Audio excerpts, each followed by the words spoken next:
welcome to the PIOJ Dialogue Exchange, or pre-show for the Dialogue for Development, which begins at 10 a.m.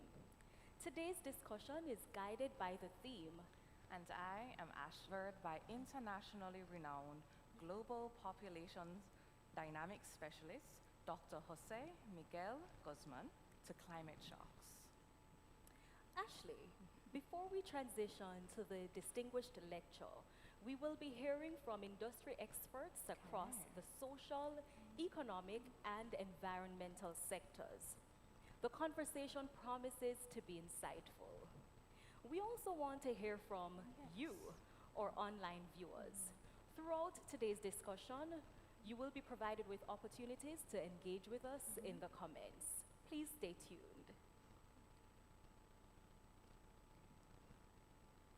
Please turn your attention to our next video, which focuses on human capital development.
Make sure that we're catering to the needs of the entire population. And Ashley, you mentioned implications. I'm particularly looking forward to a discussion that brings us hope in terms of what are the opportunities in these challenges that we're facing as a nation. Because every crisis brings forth an opportunity. And I'm sure Jamaica, we know how to pivot. That's right. So I'm not worried. We'll figure it out. We definitely will figure it out. As a people, it is often said, Ashley, as Jamaicans, we lickle what we talawa. And I believe a core part of that is our resilience. That is so true. We are resilient people. I think this horrible hurricane that we were impacted by, our spirit was not broken. No, absolutely and not. We're rebuilding. You know, one day at a time, it gets better. So we are a resilient set of people, and I am confident with the excellent expertise that we have across government and the private sector and also civil society, that we can shape this sustainable future that caters to the needs of everyone. That's right. And you mentioned a sustainable future that caters to the needs of everyone. We all have a role to play in the Jamaica we want to see. Yes. And so I implore us, as we tune into this year's Dialogue for Development, reflect what are things that you can do, what are things that I can do to help build Jamaica to the Jamaica we want to see. And we want to hear from you, so please, we encourage you, drop a comment you would like to see in a sustainable future for Jamaica.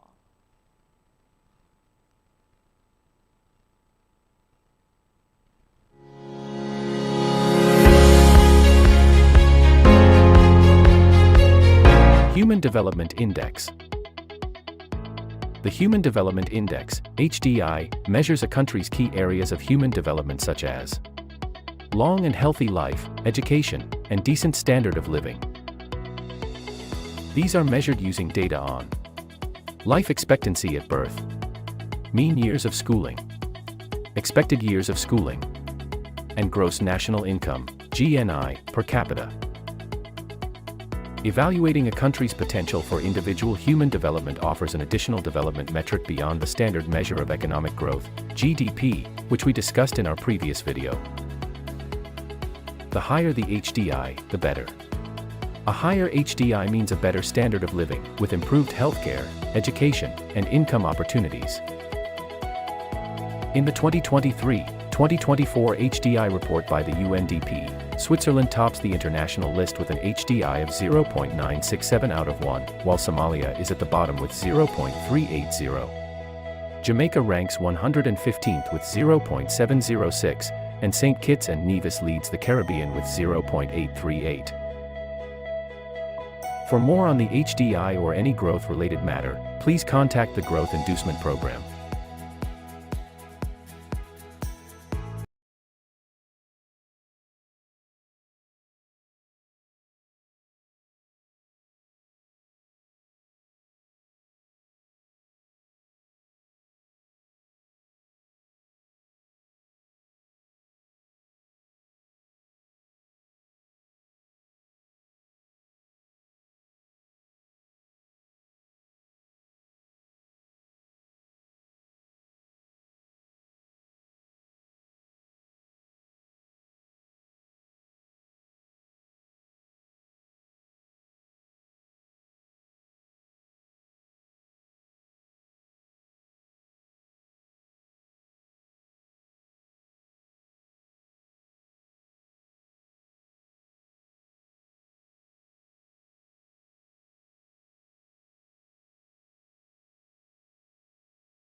Know that we have been seeing where nurses are leaving, teachers are leaving, and other highly skilled persons. We are seeing where people are living longer, and we are seeing where people are getting older. So Jamaica now is what is considered an aging population. So an aging population means we have fewer young people, less children, a relatively large working age population, but a large elderly population. So what does this mean for us? It means, therefore, that there is going to be more demand on social protection system or healthcare system. There may be less demand on our education system. It really does have some serious implications for us economically, socially, and of course environmentally. So we have to take into consideration these trends and what it does therefore means for our country going forward. Wow, Mareeca, you mentioned declining fertility rates as one of the factors shaping our current demographic realities. Tell us, what are the implications of declining fertility rates for schools and childcare services? Right, so when we speak about declining fertility or a low fertility rate, what that means is that women are having less children that are required to replace the population. So the desired fertility rate is 2.1, but Jamaica is at 1.9. So what this means is that there is inevitably going to be less children entering schools and less children entering early childhood institutions, and there may be less need for these services, which of course will lead to lower enrollment rates. And even notwithstanding these challenges, however, there are opportunities that we can harness from this phenomena. So with smaller cohorts, instead of focusing on having access or giving access throughout, we still need access, but let us look at whether or not we can improve the quality, the standard of education that we are offering to our children or young persons. We can focus significantly on strengthening the teacher support that we provide in schools. We can perhaps focus on, look particularly at the services that are already in place and see how best we can strengthen those that already exist within the education system. So when we speak to declining fertility, yes, we recognize it is a challenge, but we are not just looking at the challenge. What we want to do is see how we can harness these opportunities to improve the systems that we already have in place. Well, Mareeca, one of the things you highlighted in your response is that this presents an opportunity for us to improve the quality of services offered in our education and childcare systems. I particularly love that we are now able, through this challenge, one opportunity presented is investing more per child. Right, exactly. And I believe this will certainly have an impact in creating a labor force that is stronger. So it has an opportunity to strengthen our labor force, equipping our children to meet the needs of a dynamic environment and workforce. Right, so when they get to when you are part of the working age population, now you see where it will redound to economic benefits, because we would have already strengthened our people from the early childhood level, so that now leaps and creeps into how we see our economic development through the working age population.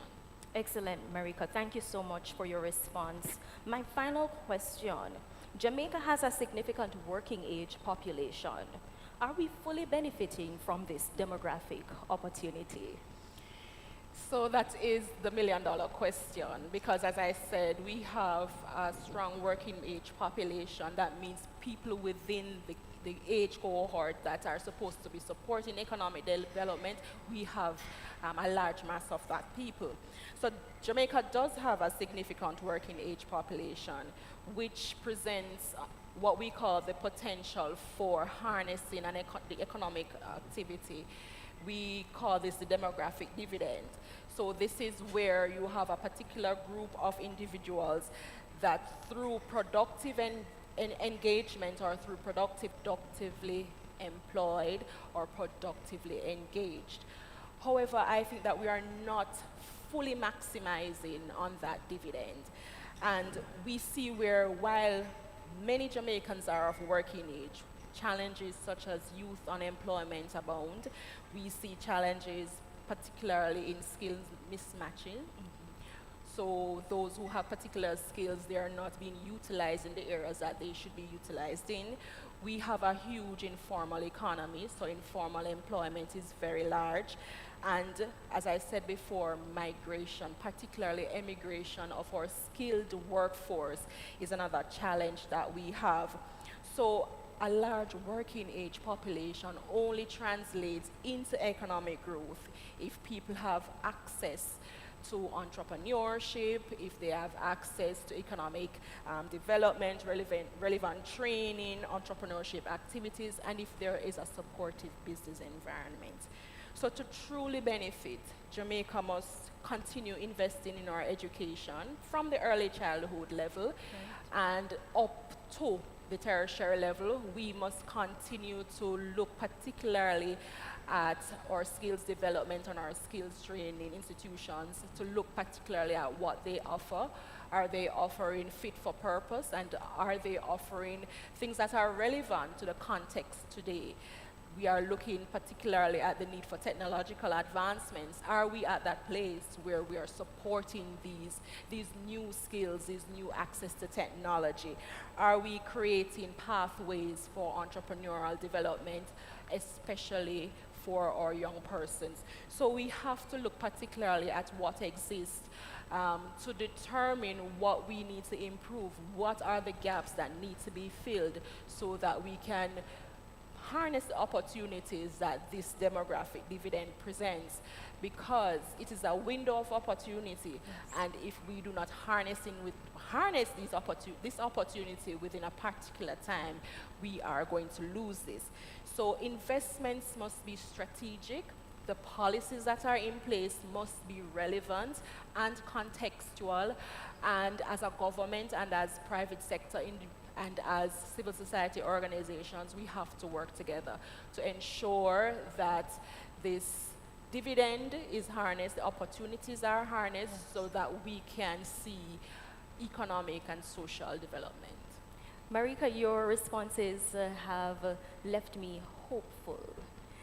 I understand the challenges that we face, especially in terms of the shift in demographics. However, you have highlighted that there are opportunities to be harnessed, Right. even within the context of Right. this shift. Right, and we are doing it as a country. Yes. We are currently looking particularly at some of these issues. We have a policy framework, which is the the National Population and Sustainable Development Policy, which presents that framework. We have Vision 2030. Right. So we are doing these things. We just need to look strategically and to be more focused and to work together as a whole of government to see what we want to see, which Right. is a Jamaica that is a place of choice to live, work, raise families, and do business. That's correct. Ladies and gentlemen, our first interview with Mrs. Mareeca Brown Bailey, Director of the Population and Health Unit at the PIOJ. I'm sure you have been challenged. Your perspective has shifted. Can you tell us in the comments what you have learned and what you would like to see for a Jamaica who achieves our Vision 2030 and beyond? Please stay tuned. Up next is our Did You Know feature, which will be done by my co-host, Ashley.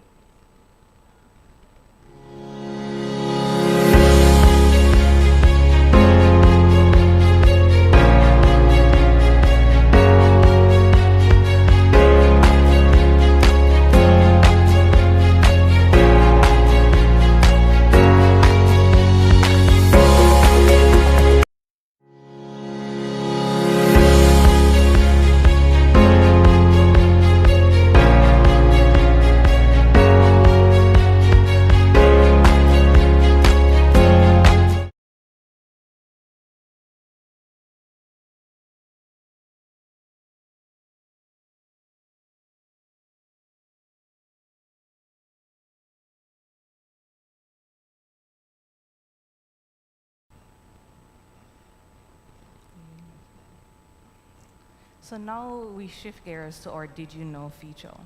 Now, Jamaica has done a lot of research in the area of climate change. And as you all would have known from what happened last year, the impacts of climate change threaten to cost the country millions of dollars each year. I think the impact from Melissa this year was over 40% of our GDP from 2024. That's quite significant. It is. And major growth sectors like agriculture and tourism, they're constantly being impacted by intense periods of rainfall, excessive heat, droughts, and of course, the extreme events, hurricanes, Right. which cause major disruptions across the board. But did you know Jamaica has climate change projections, downscaled climate change projections for the island?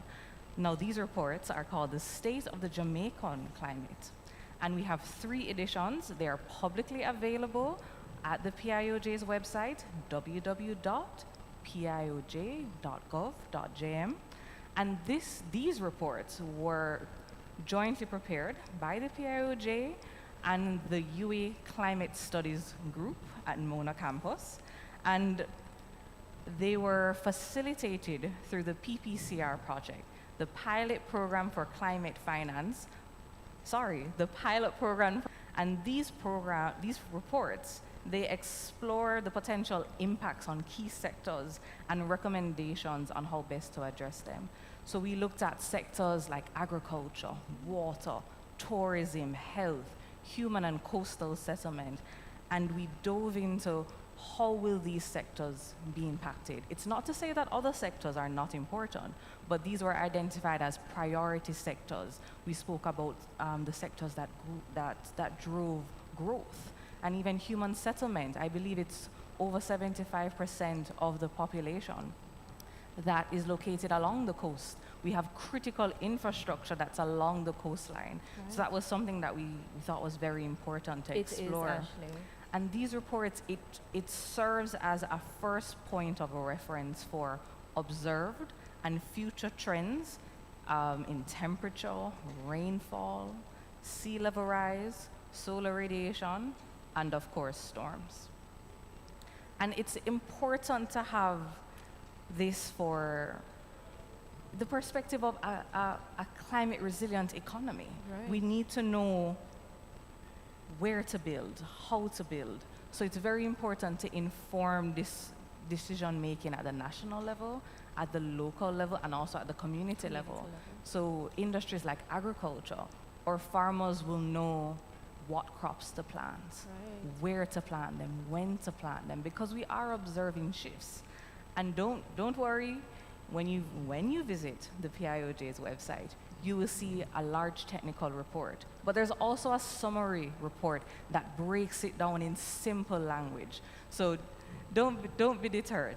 Have a look and see the information that is out there to inform your decisions as we go forward. But Trish, I'm curious. So for me, I am very intrigued about sea level rise because, as I mentioned earlier, we have so much of our critical infrastructure along the coastline. So in my role at the PIOJ, I'm thinking, okay, I need to be cognizant of what the sea is doing. Yes. If we actually. make a recommendation to the government, will this recommendation be there 10 years later? But I'm curious, is there a particular parameter that stands out for you, whether it be temperature, heat, rainfall? It would be the heat, actually.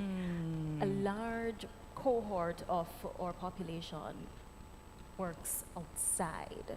And so Okay. they are exposed to Right, these heat stress. Heat stress. Heat stress, right. okay. No, that's a good one. So we're gonna shift gears again. And we want to have some of your perspectives. It's the trade-off, that's what we've labeled it. And the trade-off, are you seeing my question on screen?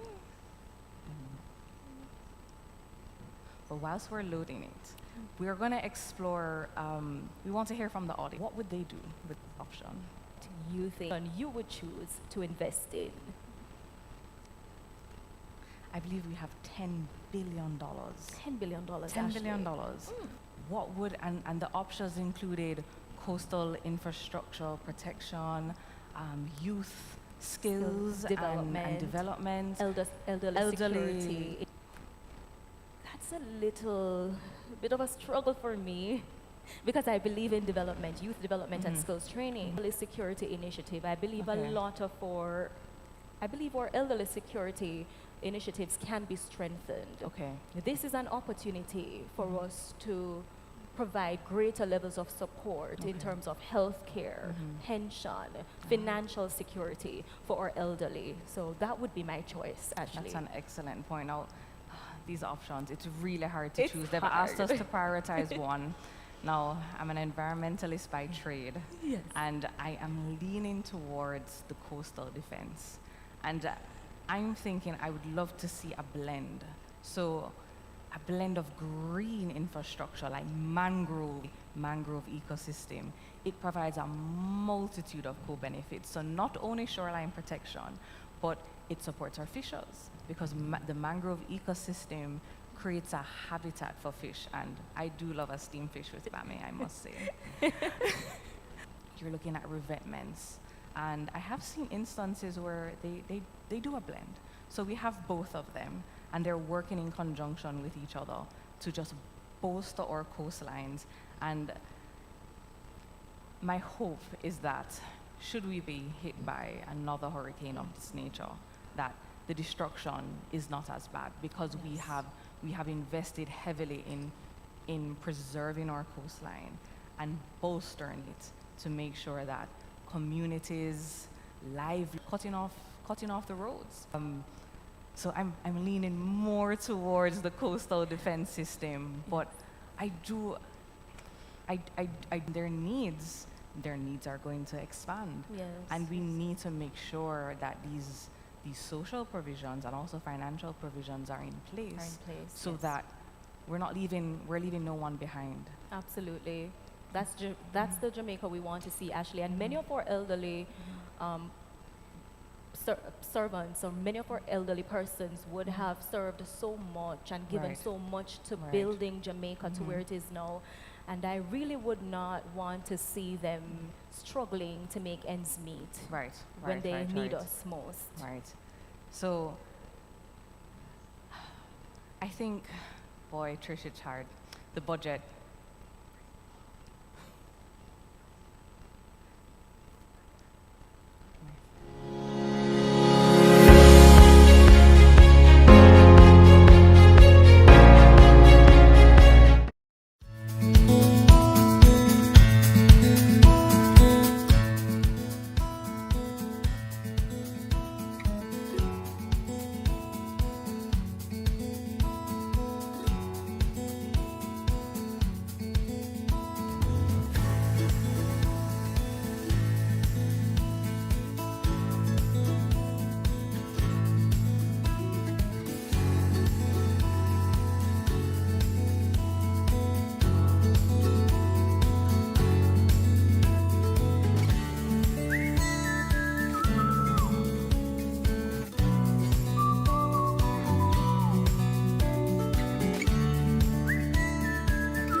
We're joined by Monique Lewis, Urban and Regional Planner, and we want to talk a bit more about how Jamaica should be undertaking its development. Welcome, Monique. Thank you so much for joining us today. Hi, Ashley. Good morning. Monique, I've been hearing this term, universal design. Now, you are an expert in the field, but break it down for us. What is this universal design that we keep hearing people speaking about? Well, universal design is a concept that's used across multiple sectors. In the urban planning context, however, a universal design is a design technique that has key principles that promotes and facilitates functionality and accessibility for all. So inclusivity is a key aspect of universal designs. I like that. So we're thinking of everyone across the age spectrum, making sure Everyone. that everyone has access, no one being left behind. I like that. A good example of a universally designed infrastructure is one that caters and allows accessibility regardless of age or abilities. Okay, okay, I like that, I like that. But Monique, maybe just to expound a bit more. So how does universal design strengthen infrastructure resilience and not just accessibility? Right. So resilience is important, and for urban designs and urban spaces, when I mean, for example, during emergencies or disasters, we know evacuation operations are important. They're life-saving. So when an infrastructure has universal design elements, that would include features with multiple access points. Okay. So not only stairs, but there are ramps, there are adjustable lifts, there are step-free access points.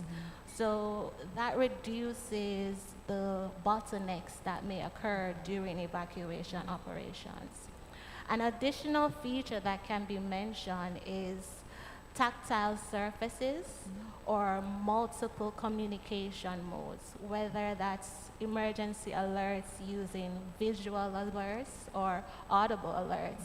That would reduce dependency for those who have those needs, and it would inherently be more resilient because it functions for all, for everyone. I like that. So, Monique, you have me thinking this is important for longevity and getting your best return on investment, because Yes.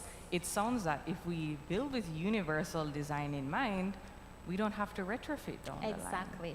It's Precisely. catering for all, and I really loved what you mentioned about the tactile element of this design. So we are catering for persons who may be visually impaired. We're catering Yes. for persons design. Those principles are integrated. I love that. Precisely. I love that. And given that we are at this lecture that's about aging, it's important to take away that aging is a process.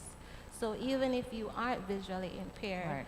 we know that as we get older, we do have challenges with our vision. Our vision may become blurred, or hearing may also be challenged. So it's to be considerate of all the needs as the entire life cycle goes on. I like that. Looking at from womb to tomb. so to Precisely. speak. Okay. And so Monique, let's shift gears a little bit. Today's theme for our lecture is harnessing the shift, reimagining a sustainable future. From the lens of an urban planner, what is one of the biggest shifts that governments have to take right now? That's an interesting question. And from my context, I would say one of the biggest shifts government could take right now is to integrate more aging consideration in our development planning and policy frameworks. Okay. So we know the demographic data is key, and we know how the population is changing, but we could be more precise in the recommendations that we design to ensure our programs or initiatives benefit those age groups as we get further along in life. Okay, I like that. So it's not just, I think what I'm hearing from what you're saying as well, it's not just looking at the elderly population. No. It's looking at phase of life, making sure that we're incorporating all of that into how we design our cities, how we design our policies. Everything, because aging is a process. It is. So you're It is. going to need different services, different facilities as you age. And it shouldn't be an afterthought or an adaptation or retrofit. It should be considered at the design and planning stage. And I think that would be a good shift for us. And I know we were having a discussion off air earlier, and you mentioned a phrase to me, and I loved it. It's design for the elderly is design for everyone, truly inclusive. And I think that's something that has stuck with me. Now, Monique, I'm going to shift gears again. A lot of shifting. A lot of shifting gears. So last year, we were impacted by Hurricane Melissa, a catastrophic Category 5 hurricane.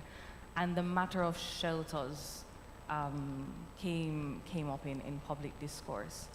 From an urban planning perspective, and from your observation and your research, what does a resilient shelter look like, given Jamaica's context, or climate vulnerabilities, the fact that we are in a hurricane zone?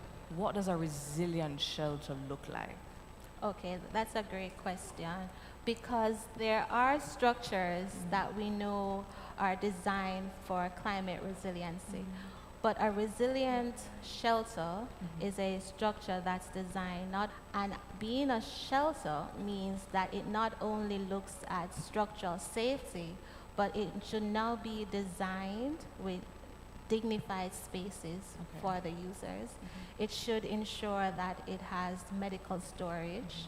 It should have the capacity for energy or power backup, as well as it should incorporate accessible restrooms. So should disabled, women, men, everyone. So that's a resilient shelter. So we're catering to the social needs. And I love that point that you made about Resilient shelters, that if it is not designed for the elderly or children or persons with disability, then it fails at the moment when it's most needed.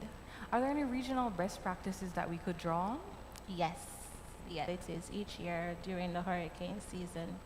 And I think it's very timely that Bahamas last year opened their climate resilient hurricane shelter. Wow. It has the capacity to withstand Category 5 level winds and to accommodate over 800 persons.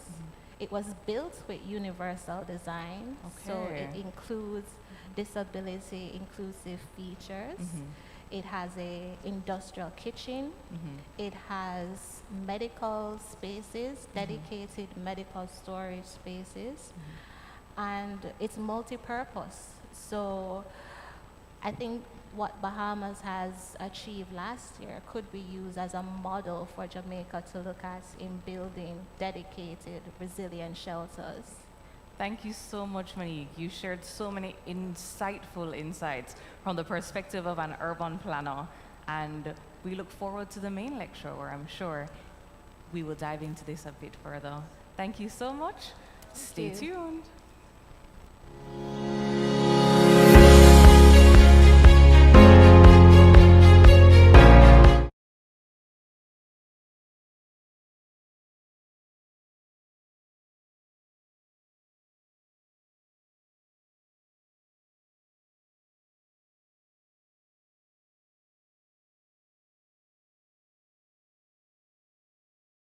Did you know that Jamaica is PIOJ is leading the development of Jamaica's NAP?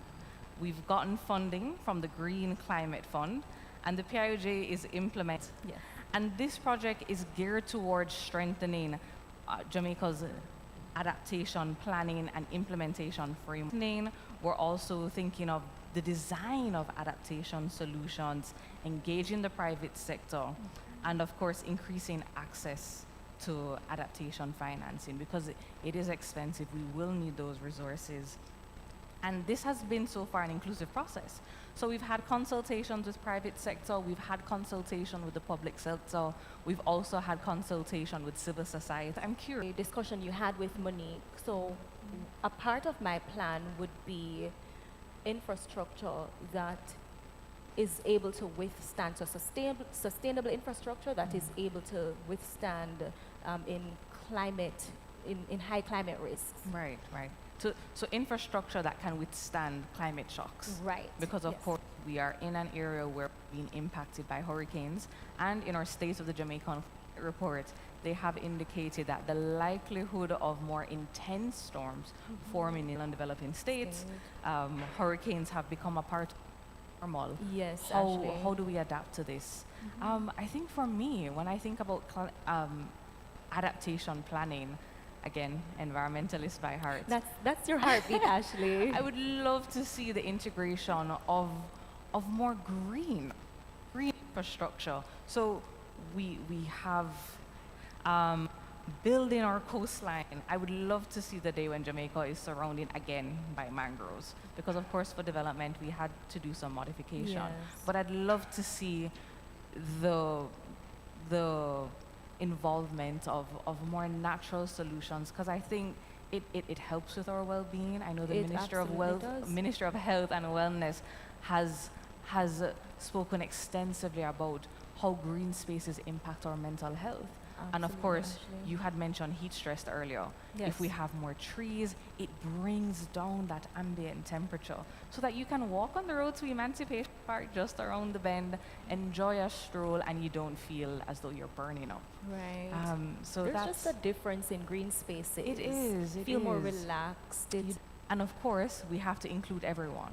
So we want to have it being truly inclusive. But now we're going to shift one of the most impactful droughts, and this impacted several sectors. Agriculture, tourism, it affected us. I know for me, I do like a shower in the morning. But when they have to preserve the water resources that we have, we do have water lockup, so you have to plan around that. Yes. So I like a shower twice a day. I may have to reduce that to one. But there are health implications. If we don't have sustained running water, then schools can't open because we don't want the children to get sick. It has implications for our hospitals. Can They you imagine need a running hospital water. running without running water? Oh, that sounds like a disaster in the making. It is. So those are the kind of things that I have observed and I've experienced for myself. But Ashley, even the simple tasks, right? Cooking, it becomes a challenge. It does. Sanitation. And we don't want to put additional burdens on our health infrastructure, because of course, if we're having issues with sanitation, then the likelihood of illness and disease, those increase. And drought is something that we need to pay keen attention to. Absolutely, Ashley, I totally agree with you. So we're shifting gears again. I believe we will have another video coming on screen. No. So I believe we've come to the end of our discussion, Ashley. Right, we have, and it has been such a rich discussion. It has been. We've heard from our population. Take this into account. How will this practices, which gives the Jamaican opportunity It does. to do greater research and create policies that would invest in having that, harnessing that shift to a resilient Jamaica. Okay. So we're going to shift gears to the main lecture, I believe, and I'm going to, Trishawn, are you going to close us out, or would you like me to do the honors? Can we both close out? I think It we was can. an absolute pleasure hosting the pre-live show.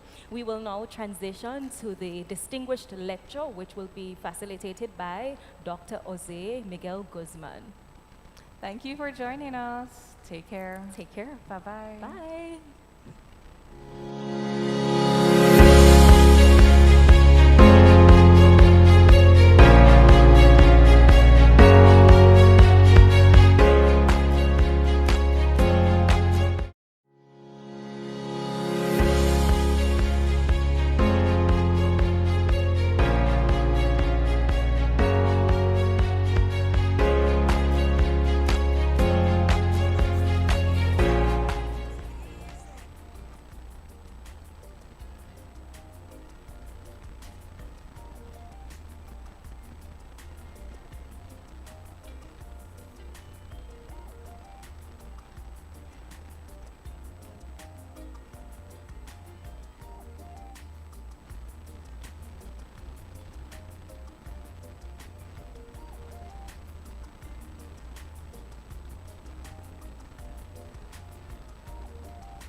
morning, everyone.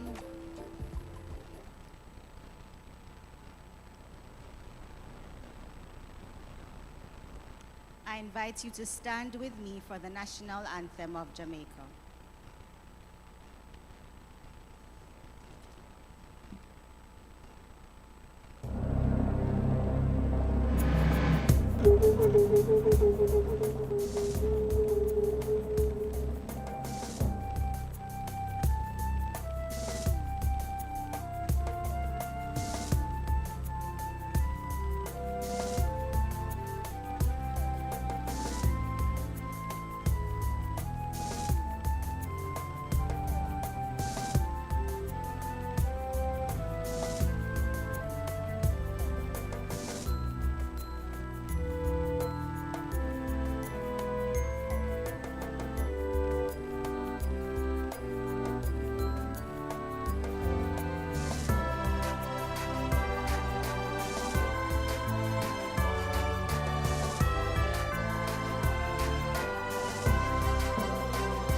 Good morning again, everyone. My name is Rochelle White, and it is my distinct honor to moderate the 2026 staging of the Dialogue for Development lecture series. Dr. Jose Miguel Guzman, today's distinguished lecturer, Dr. Wayne Henry, Director General of the Planning Institute of Jamaica. We anticipate that later on we will be joined by permanent secretaries from the Ministry of Labor and Social Security, the Ministry of Industry and Commerce, the Ministry of Economic Growth and Infrastructure Development. We will also be joined by Mr. Kishan Kode from the United Nations Development Program, as well as other development partners from the European Union, from UNICEF as well. We also anticipate that we will be joined by representatives from the OAS, other heads of agencies who are present with us this morning, heads of academia, PIOJ, and other principal directors, Institute of Jamaica. Good morning. The Dialogue for Development was first convened in 2001 around a landmark moment in Jamaica's policy landscape, the publication of the country's first Human Development Report. That initial forum, delivered by the then Director General Dr. Wesley Hughes, under the title Jamaica from Creative Adaptation to Sustainable Transformation, set the tone for a space for engagement. Traveling across parishes, and I've had the pleasure of participating in some of those dialogues, convening discussions in Kingston, Montego Bay, Mandeville, Port Antonio, Savannah Lamar, and beyond, drawing together policymakers, private sector leaders, academia, civil society, and our development partners. The themes have traced Jamaica's development journey in real time, exploring issues such as education and gender performance, resilience, development plan, and the Sustainable Development Goals. In 2008, the series became a vehicle for island-wide consultations on Vision 2030 Jamaica National Development Plan. In 2009, we hosted Professor Paul Romer in discussion on growth in the post-commodity era. We've also focused, as I indicated before, on climate resilience, and in 2019, we began looking at population aging. However, that series had to be paused because of the issues most pressing and set the context for this year's dialogue. I now invite the Director General of the Planning Institute of Jamaica, Dr. Wayne Henry, to deliver his welcome and opening remarks.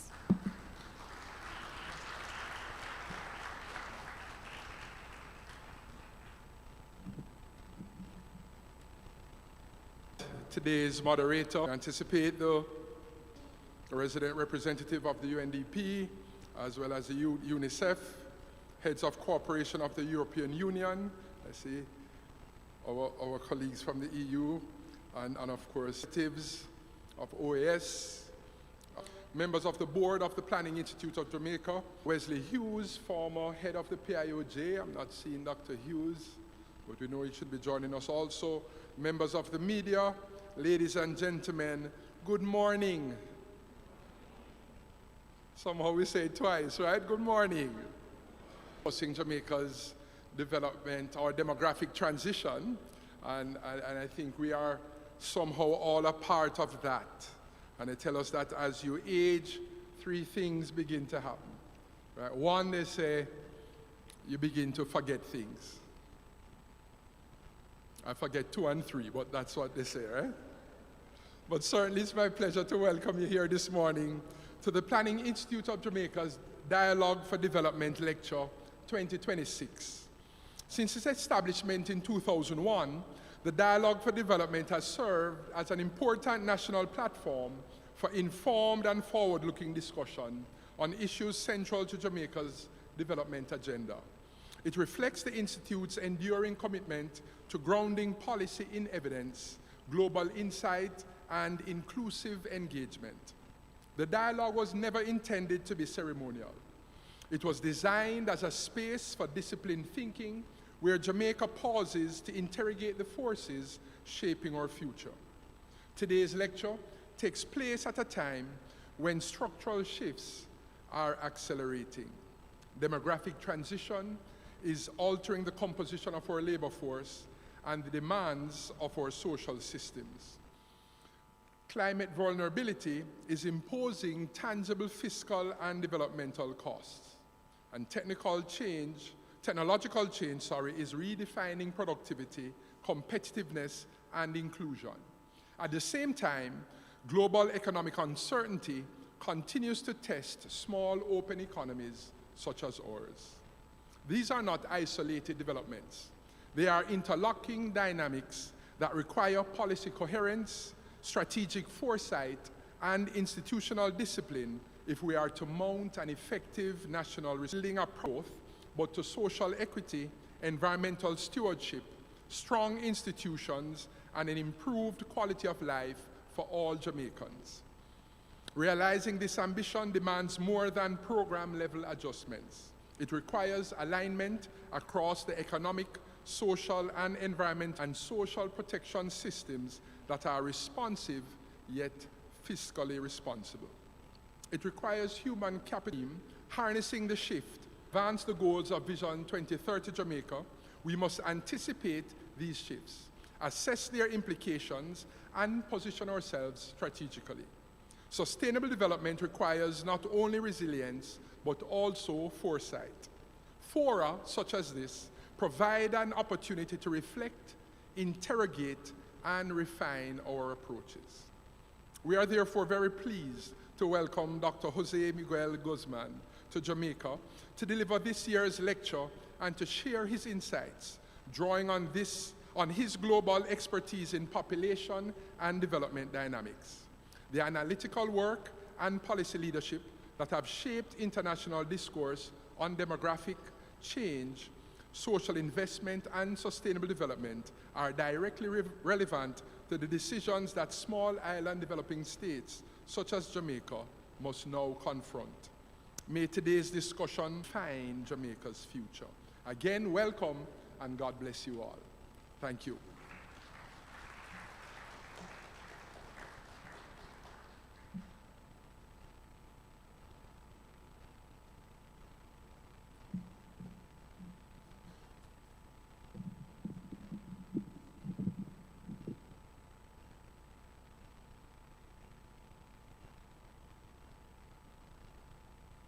Thank you so much. Always a challenge speaking after Dr. Henry because of the significant adjustment that has to be made. Thank you, sir, for those insightful remarks. Members of the audience, I invite you to join in viewing a brief video presentation.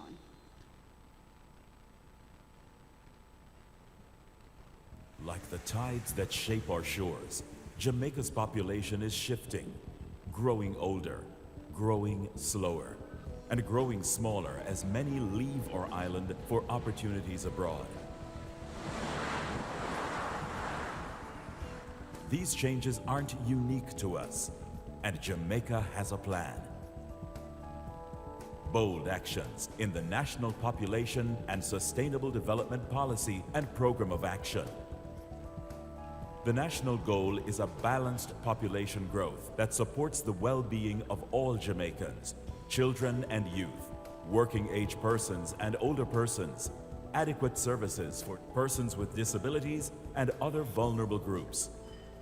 A Jamaica where no one is left behind. We're seeing progress. The Economic and Social Survey Jamaica shows that life expectancy in the late 1960s and 1970s was about 65 years. In 2011, it was 75 years. About 16% of the population now has tertiary education. In 1962, it was less than 1%. The 2022 Jamaica Multiple Indicator Cluster Survey notes that there is almost universal access to improved drinking water in Jamaican households. But challenges remain. Our birth rate has dropped below replacement of the population. Too many skilled Jamaicans are leaving, and about 50% of households in rural areas do not have access to improved drinking water in the home. Jamaicans agree that we need actions to enable persons at every life stage. Quality health care, education and training, and attractive jobs. Incentives need to be developed to attract and retain highly skilled professionals in Jamaica. This is critical for major service sectors such as health, finance, energy, information technology, agriculture, infrastructure, and education. We must pursue ongoing policy changes to facilitate protection and income security for vulnerable groups, such as persons with disabilities and the elderly. This is to include the portability of pensions and other social and financial benefits. The solutions may not always be easy to achieve, but the vision is clear. We want a cohesive Jamaican society that is fresh, inclusive, and thriving for generations to come.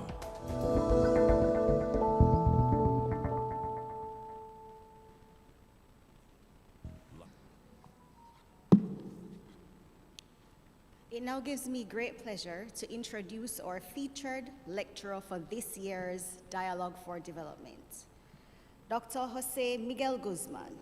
Dr. Guzman is a globally respected leader in the field of population and development across Latin dynamics, urbanization, labor force projection fund, and the United Nations Economic Commission for Latin America and the Caribbean, and has contributed extensively to the USAID support. Guzman authored a chapter on population policies in Latin America and the Caribbean in the 2022 International Handbook of Population Policies. His contributions of and strategies.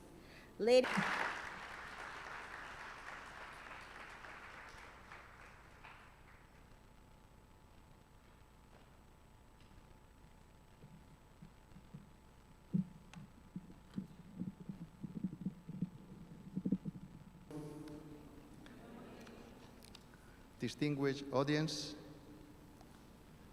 distinguished Dr. Henry for his amazing reception, for inviting me to come here to organizations, including UN. But in particularly, I have a bias as a demographer, and I want to welcome the participation, also the new generation. So thank you for coming, for being with. Jamaica is a great country, and I love. Jamaica is at a crossroads, not metaphorically, literally. Two massive forces are reshaping this country at the same time. And how Jamaica responds in the next 15 years will define the next 50.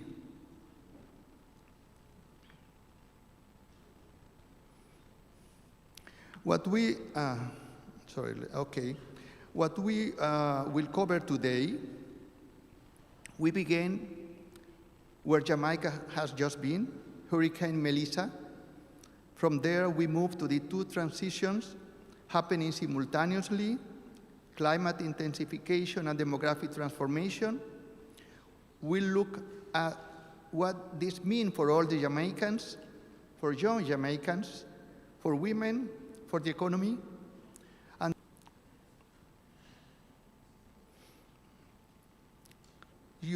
a question about what happened. What was the first service you lost after Melissa? And which one hurt the most? Water? There was problem on water? Transportation? Communication? Health services? Income? Well, most of you probably you were in Kingston, so you were some kind of safe. But people living in areas that were affected, probably they'll have to do with this situation. So I wanted to present basically what I want to say in this presentation. The core thesis in this is that Jamaica is facing two simultaneous transitions, climate and demography, and they cannot manage separately. Melissa showed us what happened when systems fail. What we haven't yet fully reckoned with is that population those systems serve is itself transforming. Fewer children, an aging workforce, skilled people living, and a window of opportunity right now to add. Was some kind of a stress test. 8.8 billion in damage, 41% of the GDP, 1.6 million people affected, 70% without electricity in the first 48 hours, 60% of vegetable crops in St. Elizabeth gone. But the number that matters most is 0. 0 days it took for one failure to cascade into the next. Power failed, water stopped, road closed, clinics couldn't function, workers lost income, family cut nutrition, caregiving networks broke. What Melissa rebuilt was not just a storm, it was a system test. And the most vulnerable, as always, paid the highest price.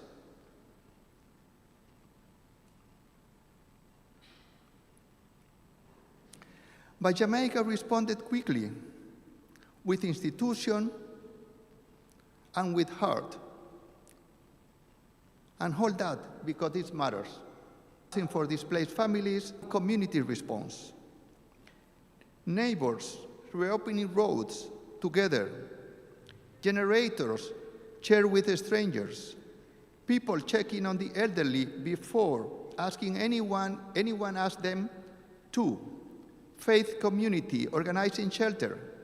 And in those shelters, grooming days, because that is the design principle Jamaica should build from. But a deeper truth is that Melissa reveals something deeper than the damage figures. Jamaica doesn't face one crisis. It faced two simultaneous crises, two simultaneous transitions, each making the other harder to manage. Let me show you what that means. The first transition, it's going the opposite side. Sorry, a second. The first transition is a climate reckoning. We know that sea level will be rising. We know that the effect of climate change will have an impact in the in everything Jamaica can do in all these sectors. Which are the components of these changes? First, 3 dimensions. Sea level rising at 3.3 millimeters per year, with projection up to 82 centimeters by 2100. Temperatures rising, making heat stress, non-communicable disease burden, and outdoor work more dangerous, and 82% of the population concentrated on coastline. These risks don't add, they multiply.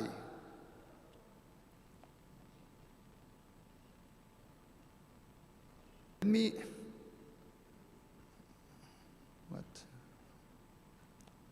sorry.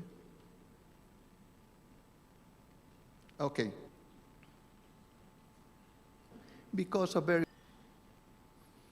we are living now in a moment very special for Jamaica. We don't know exactly if the population is declining today, it started declining 2 years ago, or will start declining in 2-3 years. A moment in the history for Jamaica that for the first time there is an acknowledgement that what we have until now, a population that grows, obviously at different rates, that is in the process of changing probably forever. So this is a key moment for the history of the how many people we have, but how old they are, how are they organizing in their family, how they live. And then rapid or not? Well, in the case of Jamaica, maybe it's not so rapid as other countries. But yes, we know that we have an aging before, sorry, before the other one. Okay, sorry.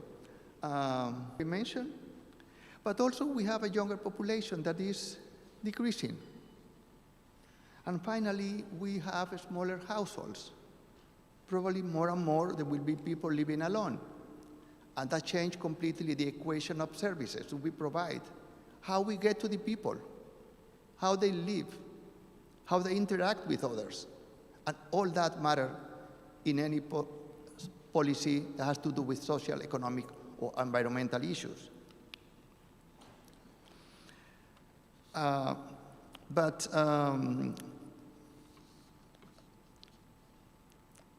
can mention, we can see there in this what's happening in the graph. So it seems that we are at the top of the mountain.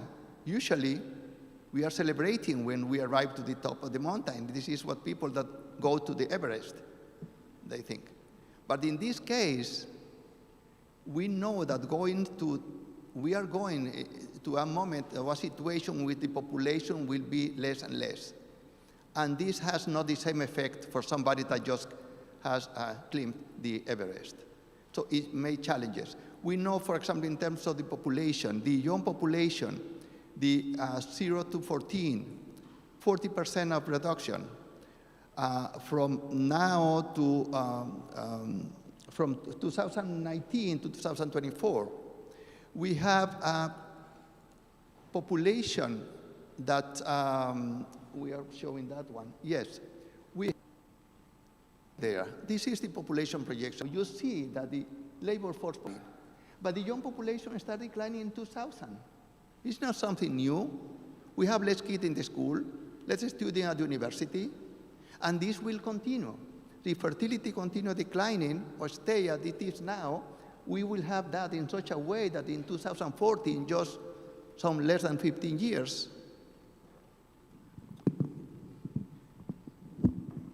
yes. So less than 15 years, we will have the same amount of people 65 and over that 0-14. And it's amazing when we look at this graph and we discover that in 1970, there was another group that was similar to the young people. It was the people in the labor force. So we have almost one person, 0-14, for each person working. That was a challenge for countries Some people say, okay, we were like developing countries. They don't have a problem with aging, so they are better than us. We're like European countries, they have a very high proportion of people, older people. But the challenge that developing countries faced in the 70s was incredible high, because they have to deal with a demand of service education for that population without having the income, the capacity, the institutional capacity developed to deal with that challenge. We are now better prepared. Jamaica is now better prepared. Next one, please.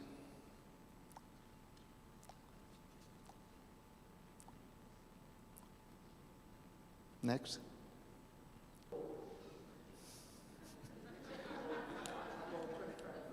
What the?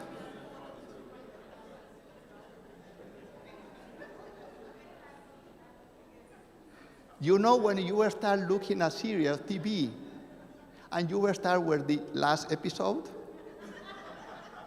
you know what happened? Well, but don't worry. There is a book written by Gabriel Garcia Marquez in which he says at the beginning what will happen at the end. So I'm telling you at the beginning. Now I'm going to change what I was going to say. Today, we have 25,900 in 2024, 42 births. Okay. It's just a number. But put the next one.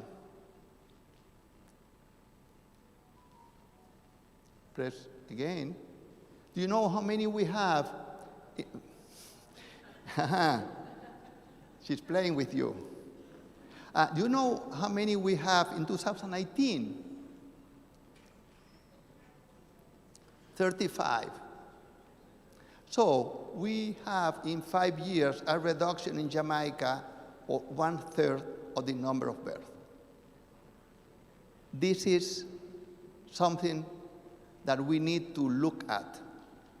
If we think that every birth means a pregnancy, just look at that. We are having a 33% less of women going to the hospital we have the capacity to do much, much better in health services because we have less pressure now, but also that the money that we are not investing in that, we can invest in something that is also relevant for the future. The next one, please.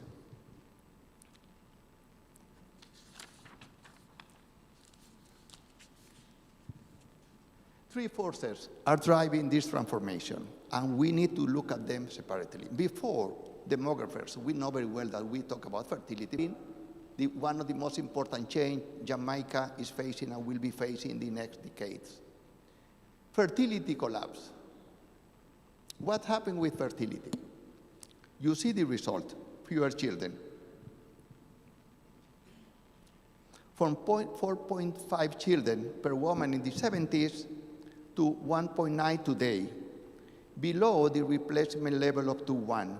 And even there are people that are estimating for Jamaica in 2025 about 1.4, 1.5.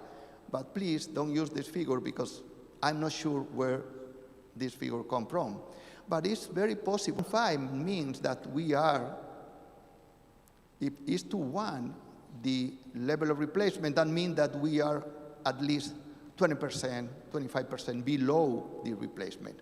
Every movement to go lower means more effort that we need to do if we want to increase it.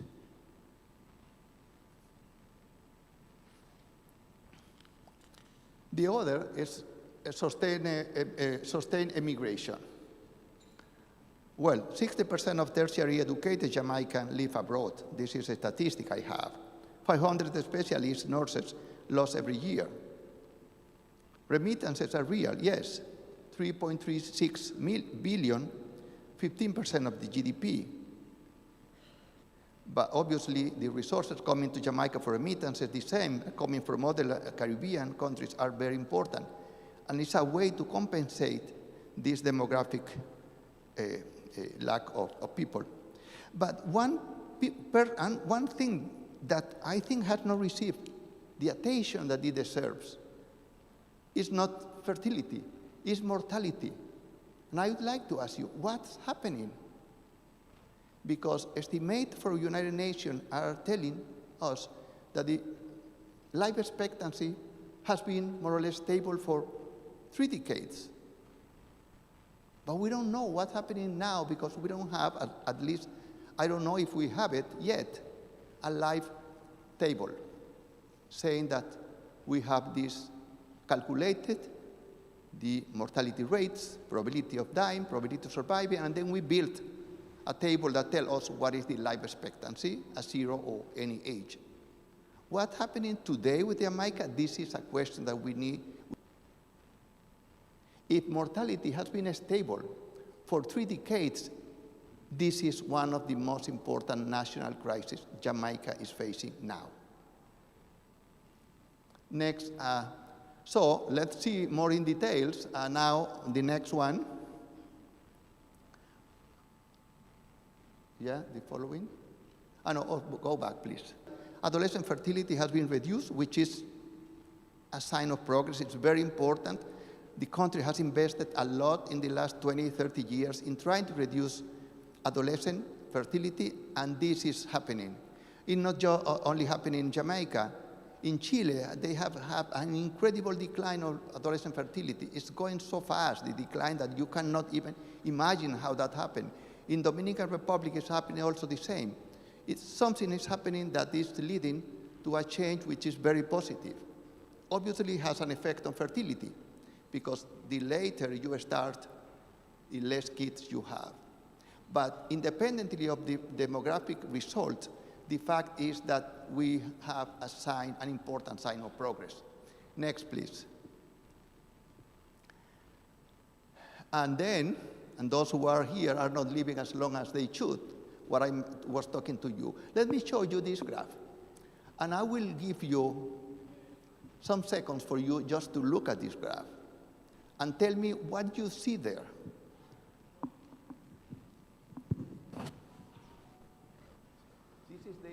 This is data from the United Nations Population Division. I just talked to the person in New York that do the calculation, that is responsible for the population projection in the world, and he showed me the graph that they use to estimate this trend in mortality. It's crazy. You don't want to see that if you are not a demographer. You want to see several things, but they do as the Republic of Korea, starting in 1990. At that time, Jamaica was a case study in the Caribbean, was one of the countries with higher life expectancy in 1990. And then we have countries as diverse as Malaysia, Panama, and Bulgaria, Bosnia, that has gains in life expectancy that you say, what is happening? Why Jamaica has been stuck at this value 71, 72. Obviously, we know that probably by gender show that they are both basically stagnated. There is a small increase in women, but not too much. So it's not just an issue that affects men. This is something that surprised me because I have not seen this data in that way before. And then, next, the young and skilled continue to live. For some reason, I don't know why the graphs are not appearing in this presentation. Go back, please. But I wanted to show you has been the impact of migration. But the graph just disappeared. But what I can tell you is that the graph that was there, so it helped our imagination to, to move a little bit. Imagine a graph, you have columns, but the columns are all negative. That means the migration rate of Jamaica since the 70s. Always negative, except on COVID. The rate of migration has decreased because, let's say, has increased meaning that because it's negative, it means it's closer to 0. But still, Jamaica has immigration. Next. Next. Oh.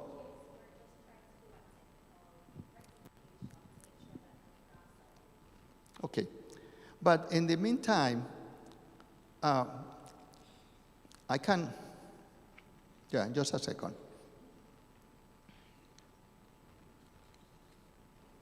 So, what happens when all these three things are combined? Fertility below replacement and continue declining. Mortality, stagnation, and immigration. What are the sources of population growth? It's how many people are born, so that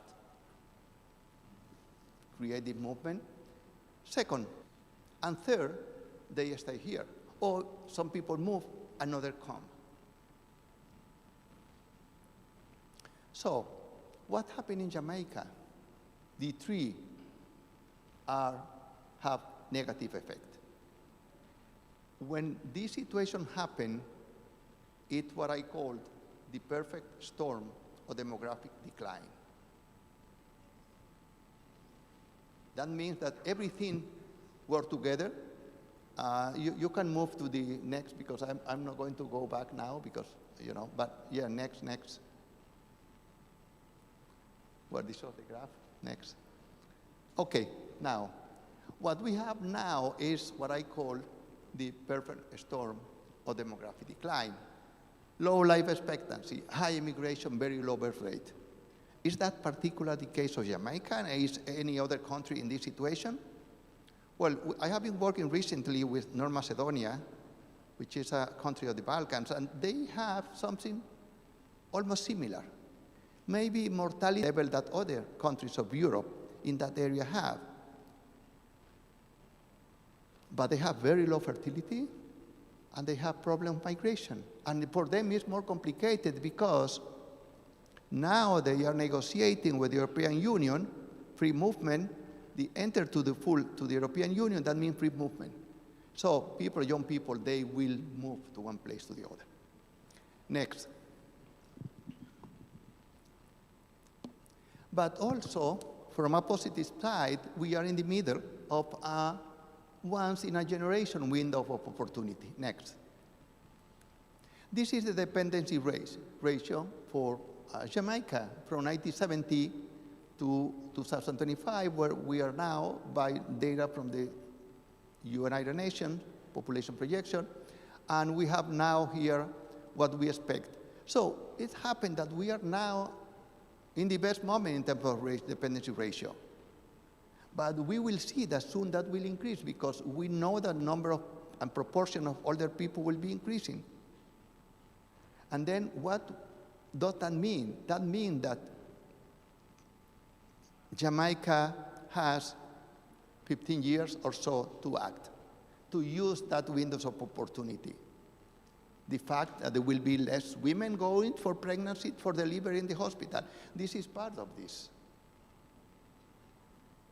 So how Jamaica can benefit from that? I will go there.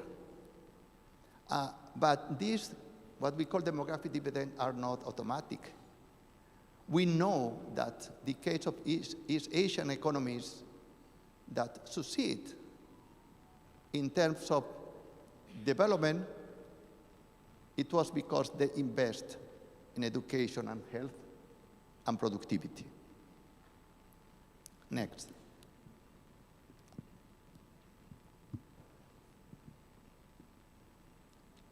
So this is why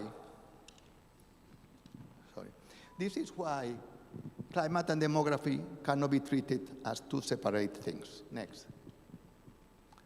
Why it is relevant?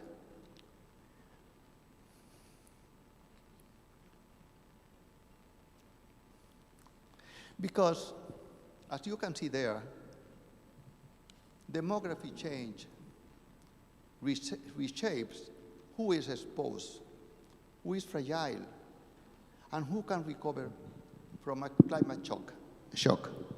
Smaller households increase the demand for services that family used to provide. A tightening workforce requires higher capability per worker. You can no longer grow your way out of problems, and when hurricanes hit an aging society with weakening care networks,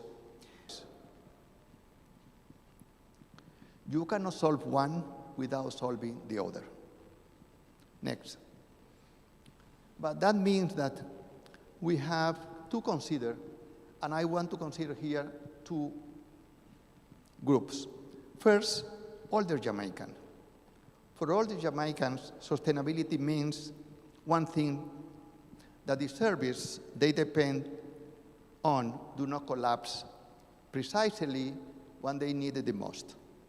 Which stop when roads close, emergency referrals cannot happen, when staff don't show up, capacity drop as demand spikes. When social networks fracture, isolation becomes a life-threatening condition. But all these Jamaicans are not only vulnerable, they are assets. National memory of every contributor, not when the digital and AI capabilities to complete in the economy that's coming. One proposal I put forward is a youth result scorecard, 5 measures tracked annually: learning recovery, school return, job placement, job rotation, gender balance. If you cannot measure it, you can defend the investment. In this case, I have a question for you, another question. Who care or are caring for your parents? And who is caring for your grandparents? I'm their parents or grandparents? Yes, please. I care for my mother, but I have no children, so I don't know who. Okay, and then I think it's thank you, because this leads us directly to this next one. Who will care for you? Could you answer that too? Yes. I have no children, so I don't know. I'll care for myself. Yes. Yes, I think many people can care for themselves, and I think this is also part of the equation. How can we improve the probability that you can care for yourselves until later in life? And this is a question that we will be discussing later. But is there anyone that want also to say what their particular situation may be different? So for my husband's grandmother, we had to get someone to care for her. For your? My husband's grandmother. Okay. So we had to get someone to stay with her. Okay. So you can hire somebody to care for her. Yes, this is a good situation. Because some people, they don't have necessarily the resources, and they have to do things, etc. So, about care as an important component of the society. Next. But then, we are talking about challenges and difficulties, but it's also negative, because I don't want a more energetic. And this is something that is happening now. We think and we know that two economies, that demographic change, we call the purple economy, the economy of care. How we can professionalize care. How we know that unpaid care work is worth 15 or 45% of the GDP. Now that we are able to calculate how relevant is this, it's economically very relevant. Women produce 2/3 of it for the society, but not for free from them. The purple economy means training and employing people in care, creating defined career path, and making care visible in national accounts where it has been always invisible. On the other side, the silver economy, aging can be considered a market opportunity, particularly now that baby boomers, who are supposed to be richer than the previous generation, and I don't know, probably richer than the next generation in terms of resources at the end of their life. It's older entrepreneurs. Longevity not as a burden to be managed, but as a market to be built.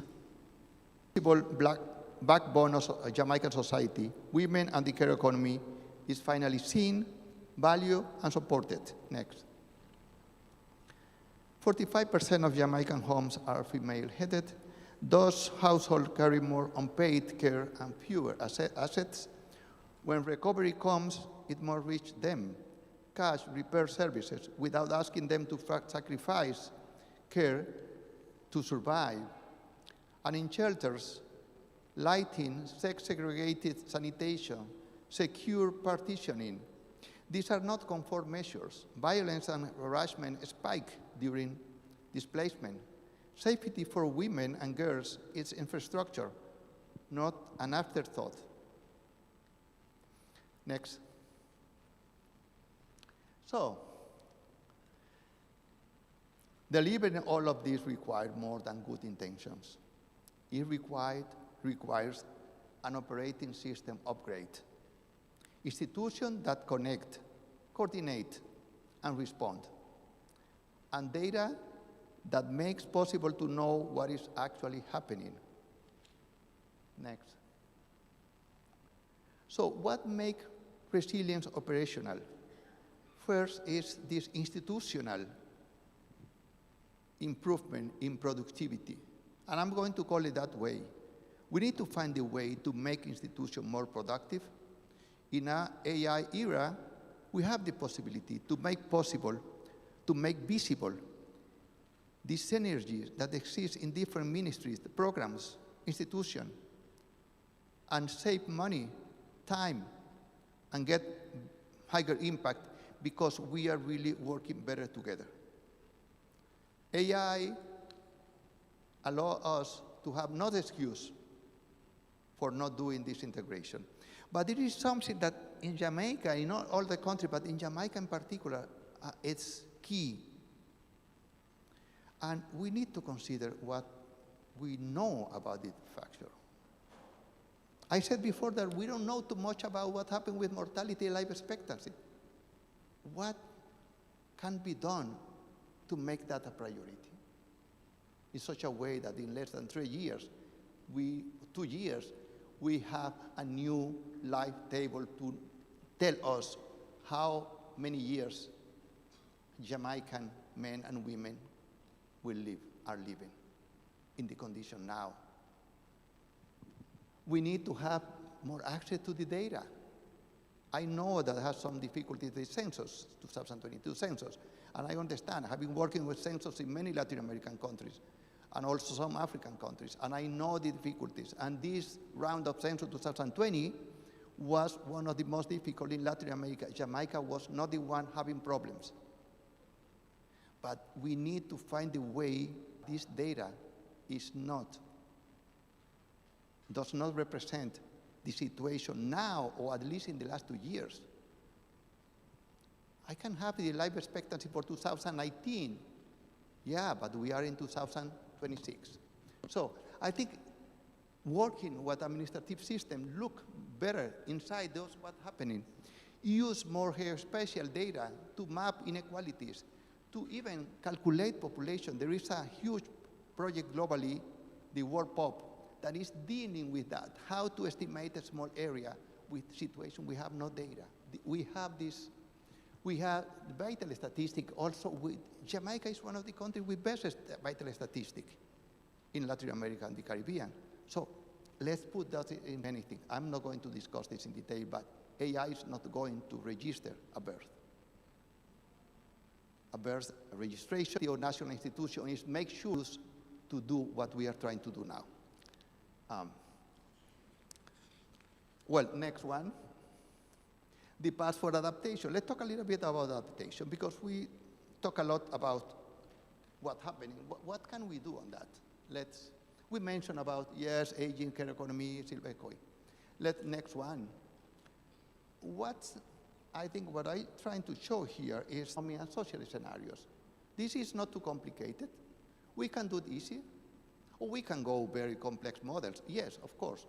But we don't need too sophisticated model to know that the participation rate of older people remain now in 2040, how many older people will have in the labor market.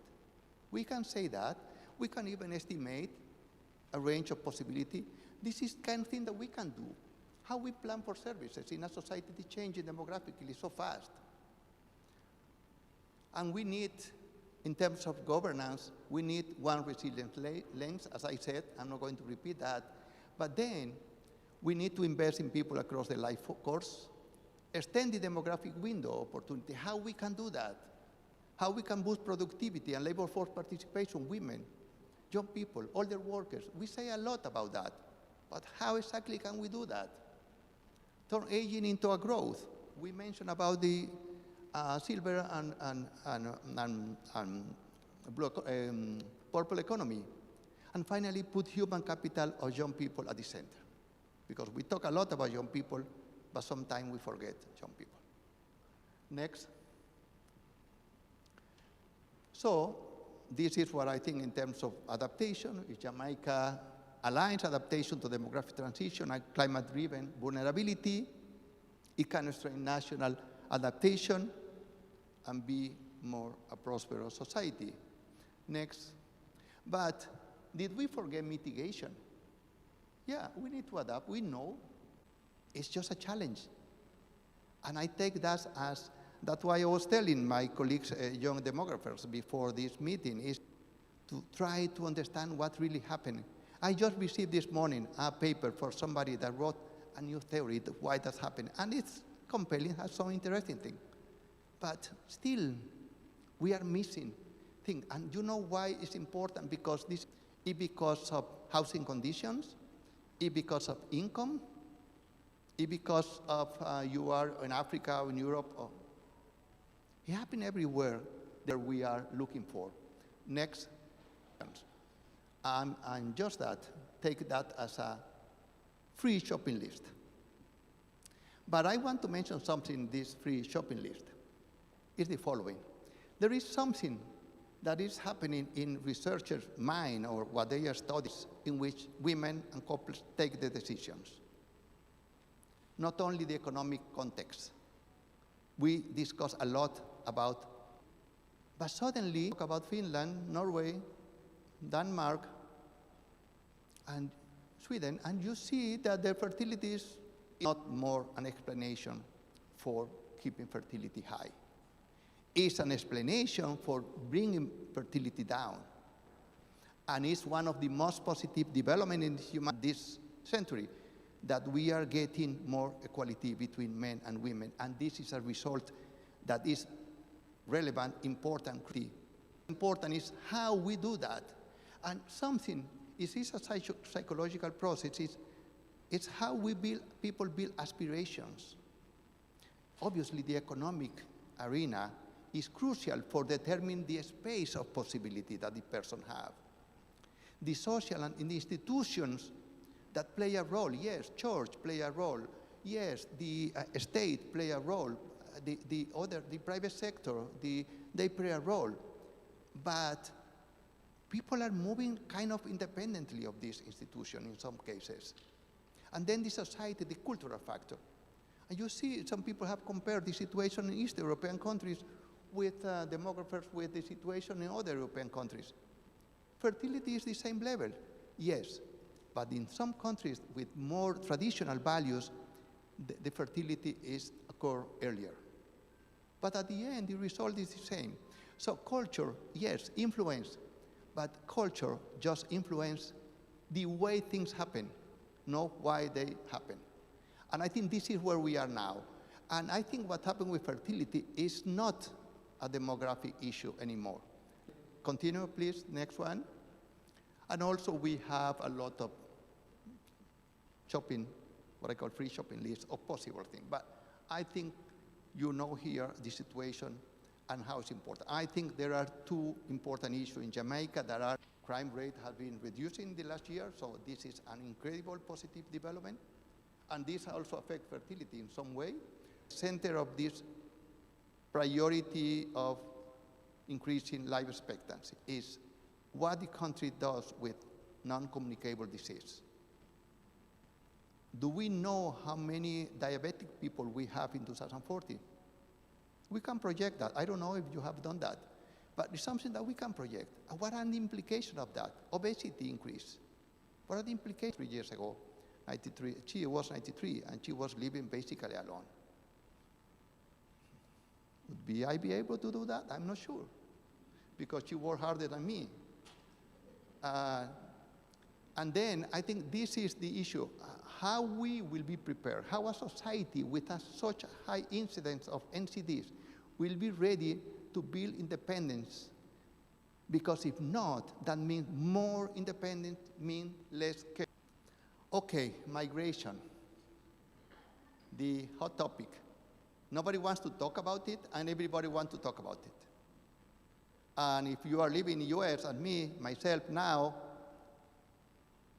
I don't want to talk about migration in US or out of US. So don't ask me that question, please.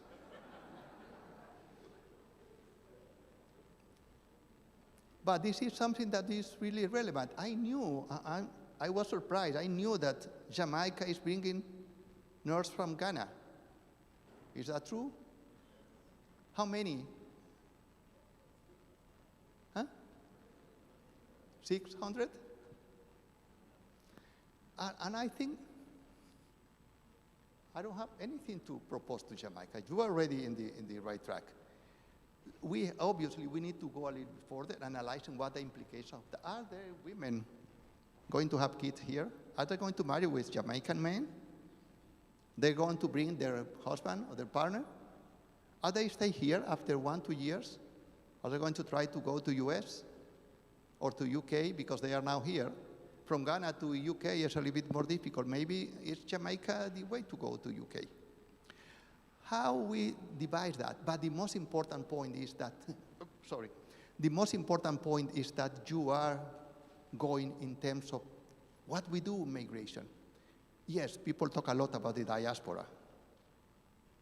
And let me be very honest with you. I have an issue with the diaspora. I am part of the diaspora of my country. You with family, you study, you live in another society. Some cases better, or you think it's better than the ones that you were living. Yes, you like the beach, to go to the beach and, be free to have a beer in any place. Yes, that's true. You cannot do that possibly in Oslo. But migration is something that we do next, because I'm proposing something here that has to do with this. The second of understanding, develop projects, but I have not seen too many number of people we need. We need to make explicit that, because it's the way we will see how much this migration will contribute to other things. So I think there is also the shopping list here. The next, please, because I think I'm still. As you can see here, the way and the progress for Jamaica in successfully navigating this policy road, capacity of the country to put demographic resilience at the center of this equation. Next. Because demographic resilience is an economic issue, it's a social issue, it's an environmental issue. And the time when demographic change was just an add-on, it's over. We cannot just put demography like some figure there in a plan, because yes, we need to put population there. I have a table of population by sex and age, that's it. No. Next. So conclusion and call for action. I think the time to harness this shift is now. So you select the title of the presentation right in the right moment. You can, we need to How feasible do you think it is? Next. Thank you.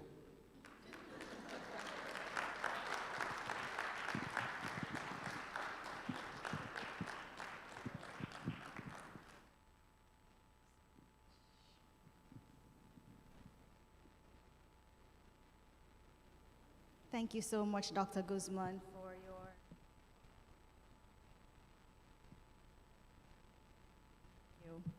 In spite of all the technical challenges which occurred at the beginning, for which I think we rectified towards the end. Comment, there are ushers around the room who will be able to facilitate your questions. Please indicate your name and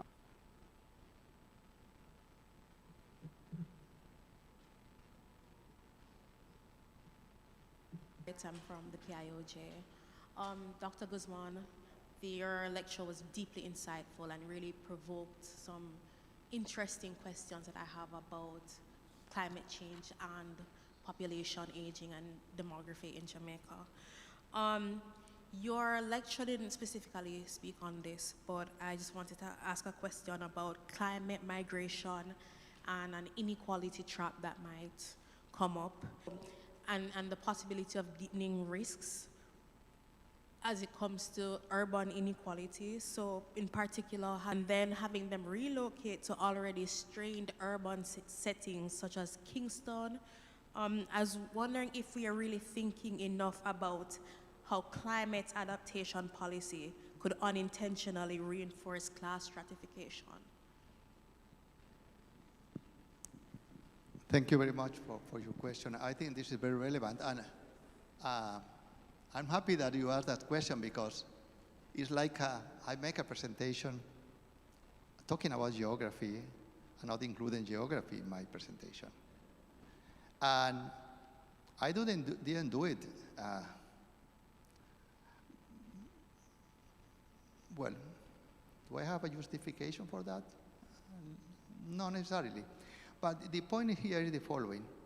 It's very important that we consider what happened internally in the country. This is one of the, it's not just, when we talk about population size, even older people, it's not something that we can just say we are not talking about. That we can just say we are not talking about that. It's not just about we have 1,000 people, 3 million people. It's about what is the level of exposition they have because where they live. What is the consequence of that? Obviously, in many countries, more extended geography, and all the research has been, most of the research has been conducted on climate change and migration. The agreement is that climate change affects migration mainly at the national level. The impact at the international level, that some people were waiting for, like, to make like big, headlines in newspaper about climate change will move, I don't know, 500 million people.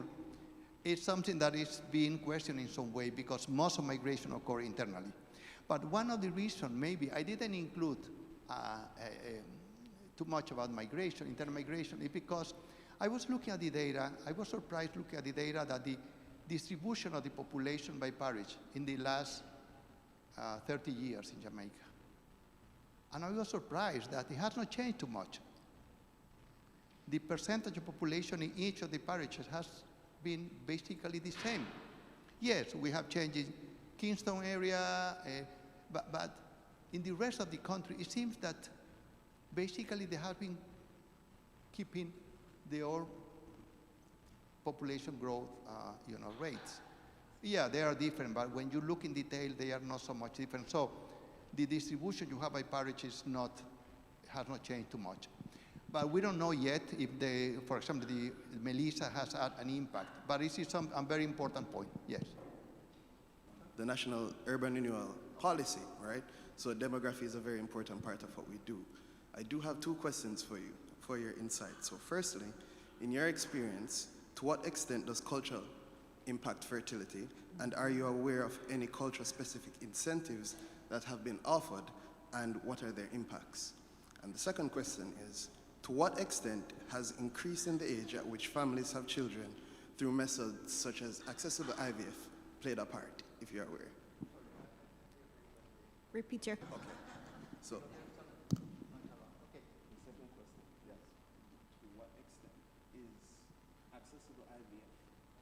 Use the mic, please.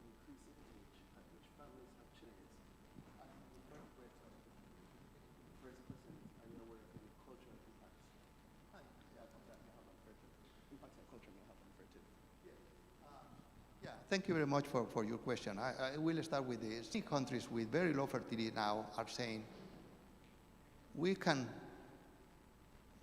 implement measures to increase fertility and make people more, create better conditions for people to take the decision to have kids.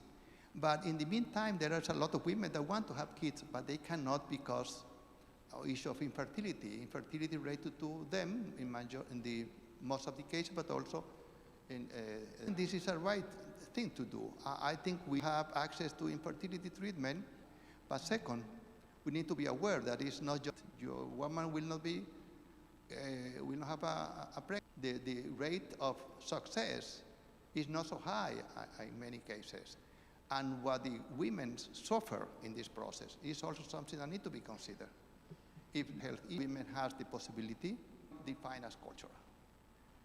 With main religion, tradition, everything, this has been a factor as I speed of the decline of fertility. Have kids before marriage, as happening in Europe, that is now in many countries is the majority. Or we are talking about other issue. What happened with media is culture. The new culture that we are living today is the culture of communication that take. They are in the subway, they are in the bus, they are walking, they are talking, they are in a restaurant with a partner, and they are just texting and looking the last TikTok, Instagram post. So this is culture. This is the culture in which we live now, and that culture is taking a lot of influence on what's happening with fertility. So I think it's. Yes, I know that. My name is Angela Patterson. I'm from the Caribbean community of retired persons. So our constituents are seniors.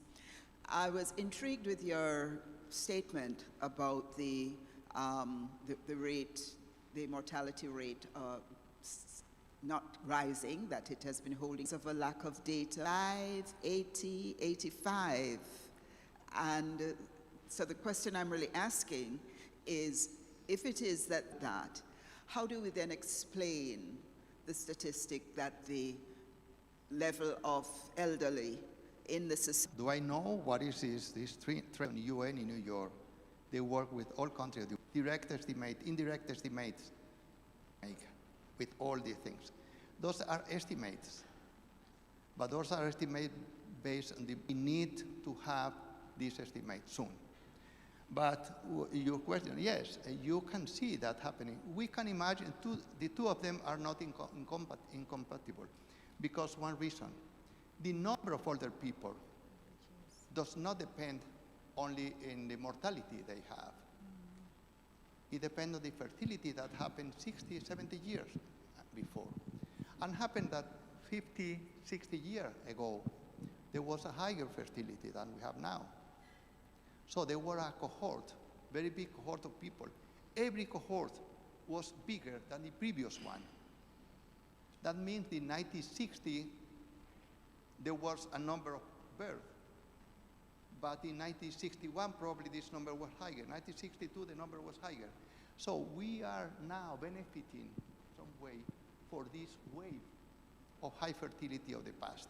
In a group of people that are like in the poorest group of the society, probably you will see that more than if you look at the middle class or dependent. But independently of that, it could be explained demographically. It's something that can happen, both things. Okay, good morning, Dr. Guzman, and thank you very much for your lecture. It was really very interesting. In talking about mortality stagnation, one of the things you didn't talk about in a society like ours is crime. And I'm wondering whether, from the work you've done, you've seen any correlation between the levels of criminality or crime in a country and that country's overall population. Thanks. Yes, no, is that crime is part of a series of events that accumulate their influence on the stagnation. First, it was the economic crisis. Then it come the HIV, non-communicable of social, economic, and the kind of criminality, a health issue that has been very negative for the country. So, in this moment, if we think that, let's say, criminality can be more controlled, HIV, but obviously criminality is very important. But criminality has another impact that goes beyond mortality. In a society in which, imagine in the extreme, what happened already a very low fertility, and don't know if they will go to school and he will be back. And let me tell you, this is also happening in the US in another way. When you have kids in US and you know that you don't know when you can hear or something, or somebody can message you that there was shooting in one of the schools. So this creates a level of uncertainty in the way you build your aspiration that affect not only fertility, but any decision that you can take in other areas. So the criminality, hopefully, you are on the right track, and this will be you are dealing with. Yes. Thank you, Dr. Guzman. Can we take the question in the center just before? A very insightful demographic challenges to development. Data has become really the new oil. Challenge where many persons have become very skeptical of providing data to organizations, and they're very sensitive about issues related to privacy of data, confidentiality of data. But we need this data to make data-driven policies. So what insights do you have for encouraging or creating, a kind of data-driven culture in Jamaica and the Caribbean? And secondly, is there any new data that we really need to be gathering to properly address the issues of population and climate resilience? Thank you. Thank you very much. This is a very important issue. And we want to do all this. We cannot do that without knowing what's happening. We need to have information about fertility. The last estimate we have is 2019, I guess, from the survey. And we are 2026, I guess. And we don't know yet.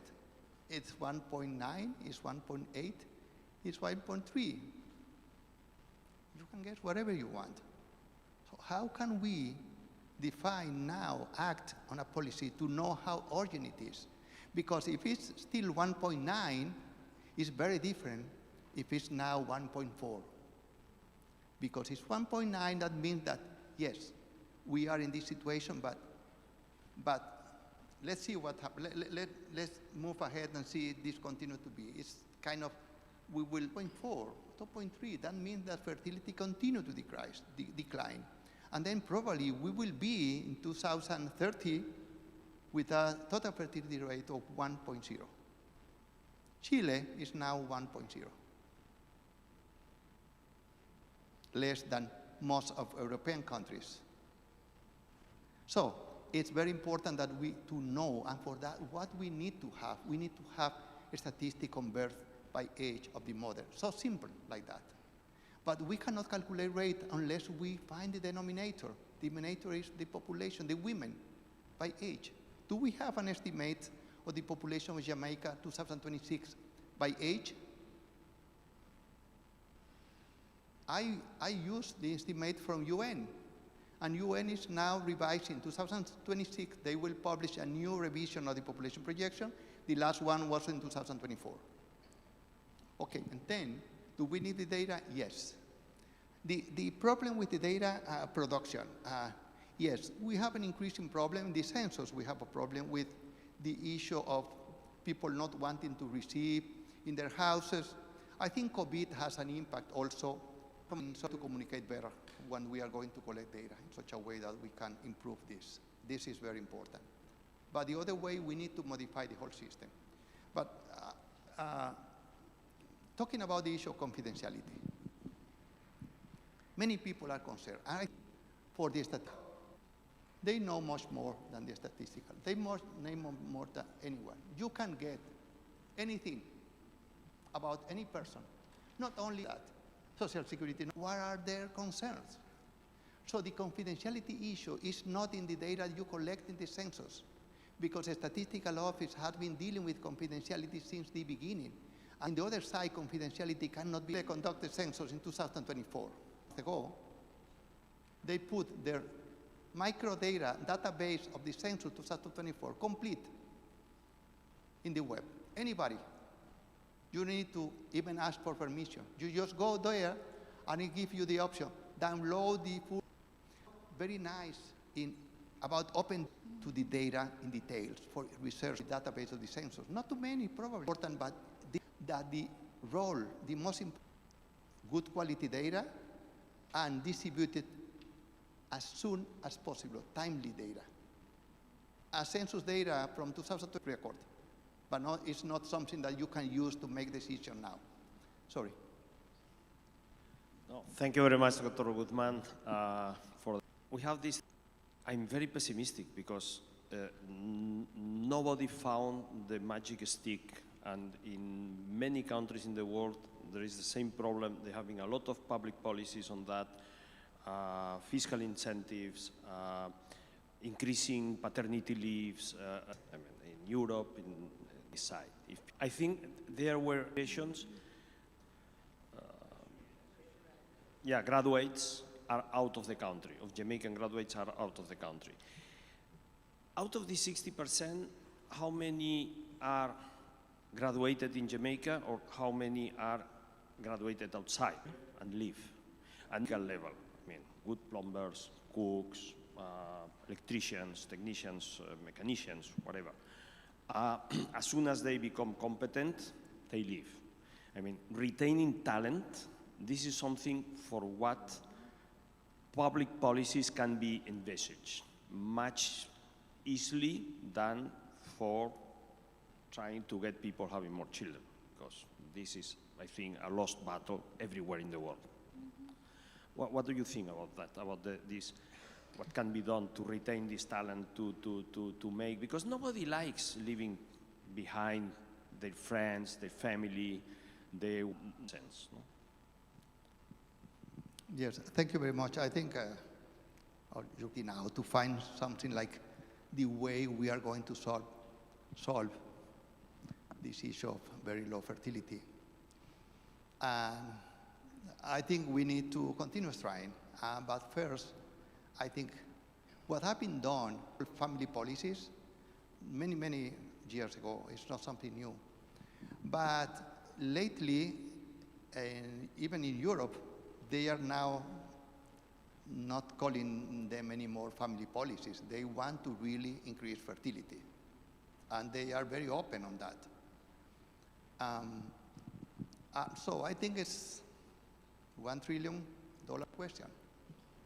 I would like to find that, I think every day, every night, what could be done, how we can frame differently, what need to, but obviously many people working, trying to find that.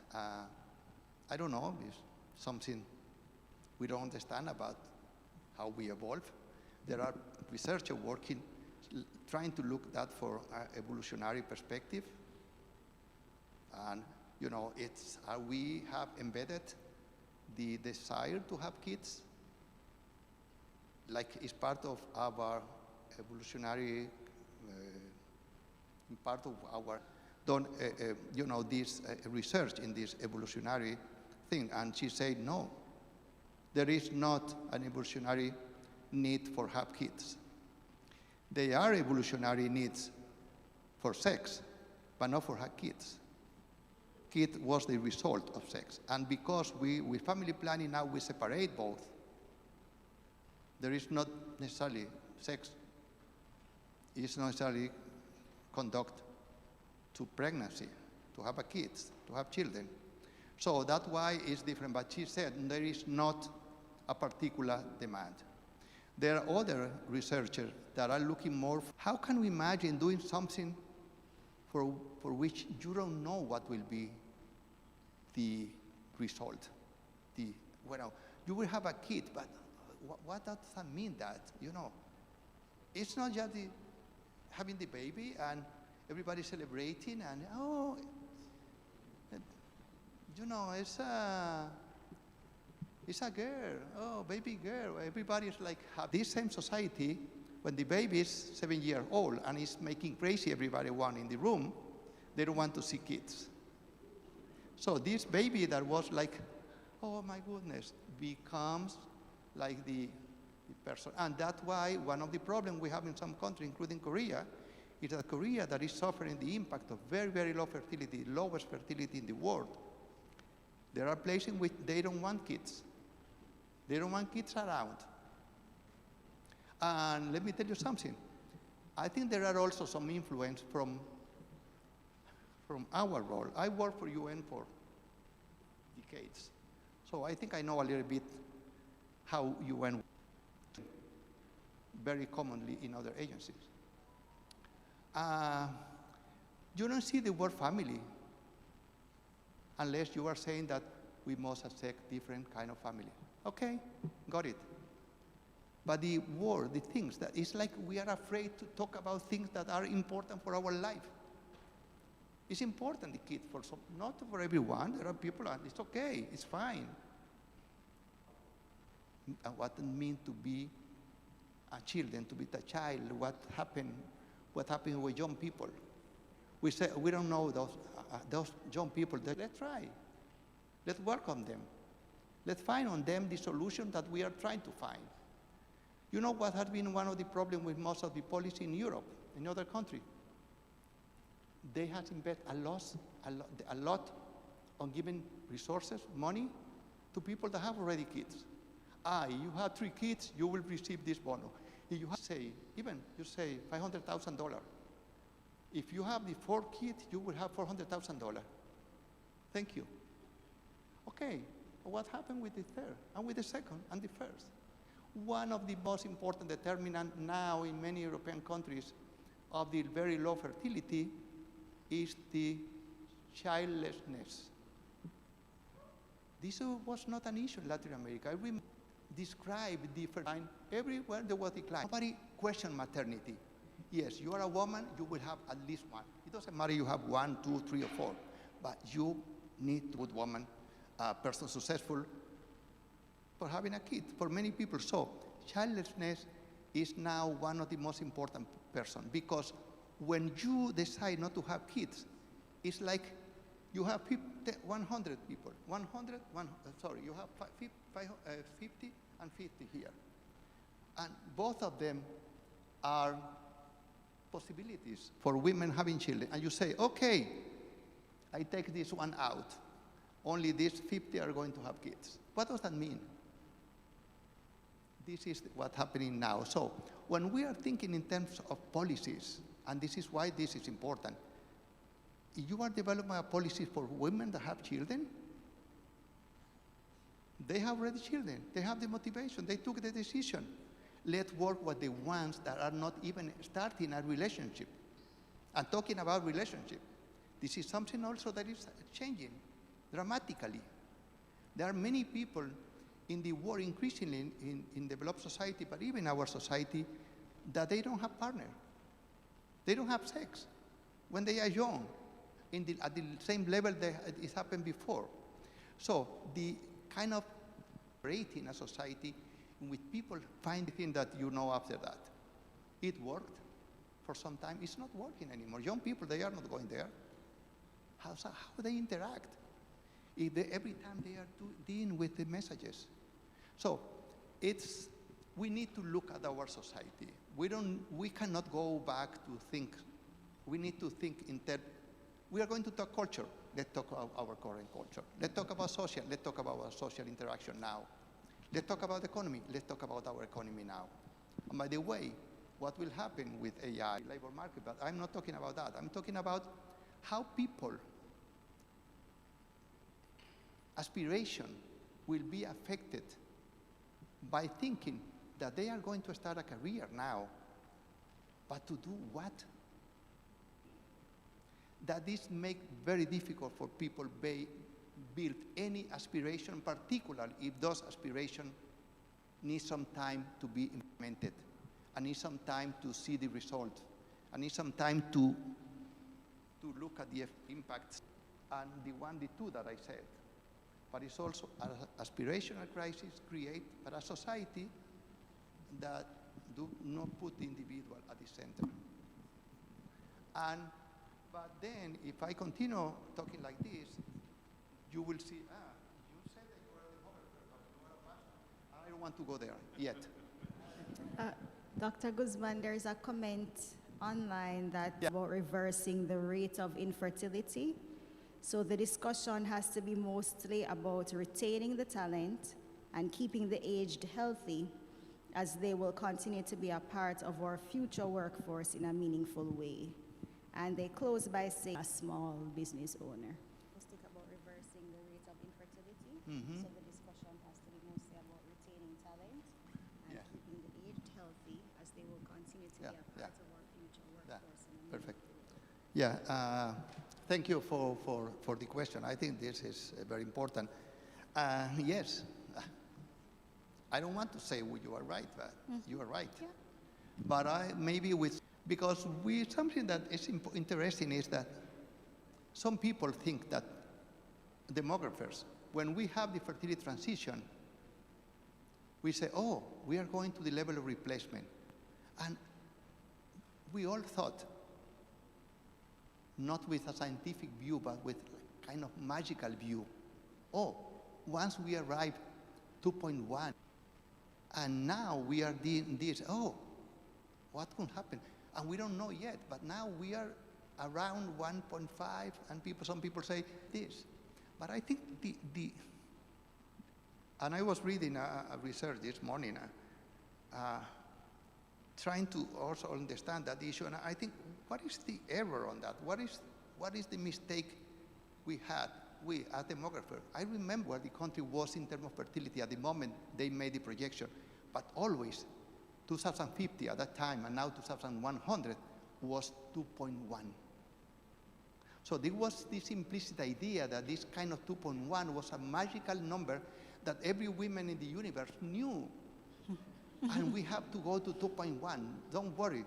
The demographers said that. We will follow demographers. But what is the mistake on that interpretation? The mistake is that we think that the society moved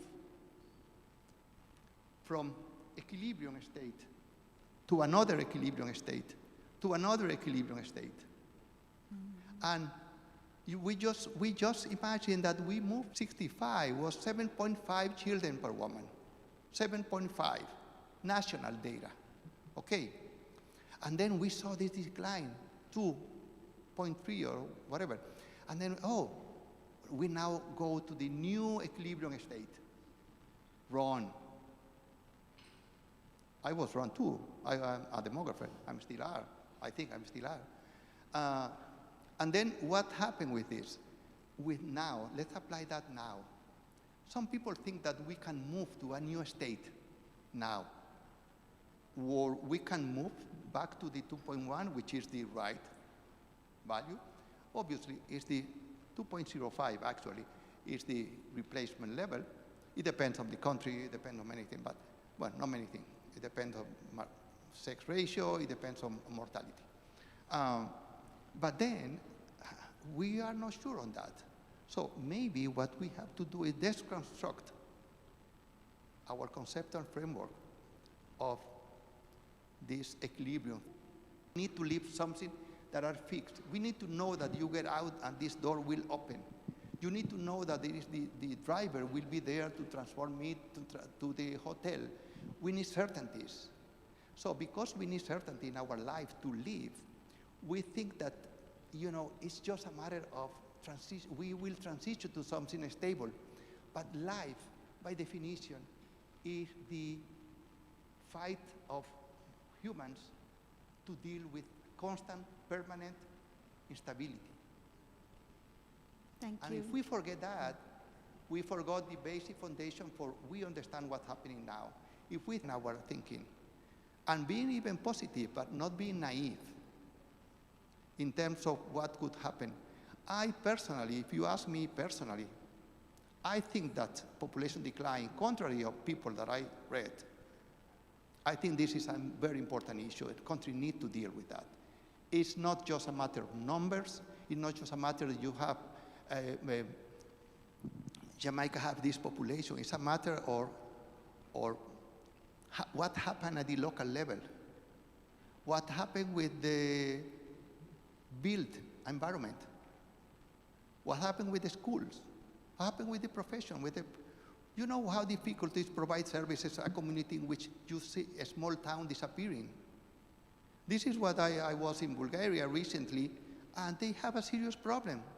They are trying to imagine how we are going to provide services, health services, and they are using a lot of telehealth, things like, but there are people still there in Bulgaria, they don't have connection to internet.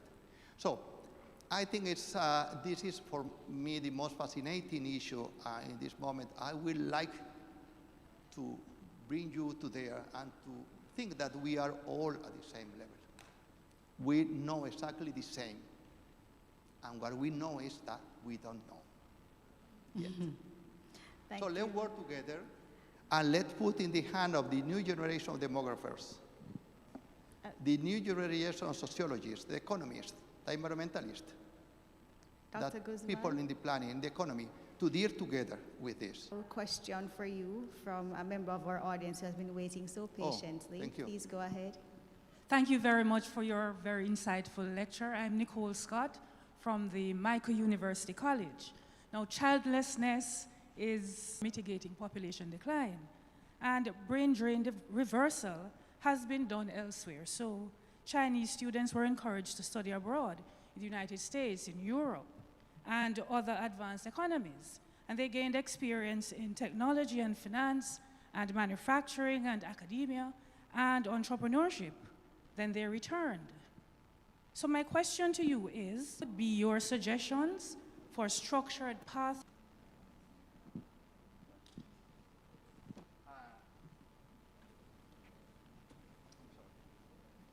I think that to answer your question, I need to ask your question.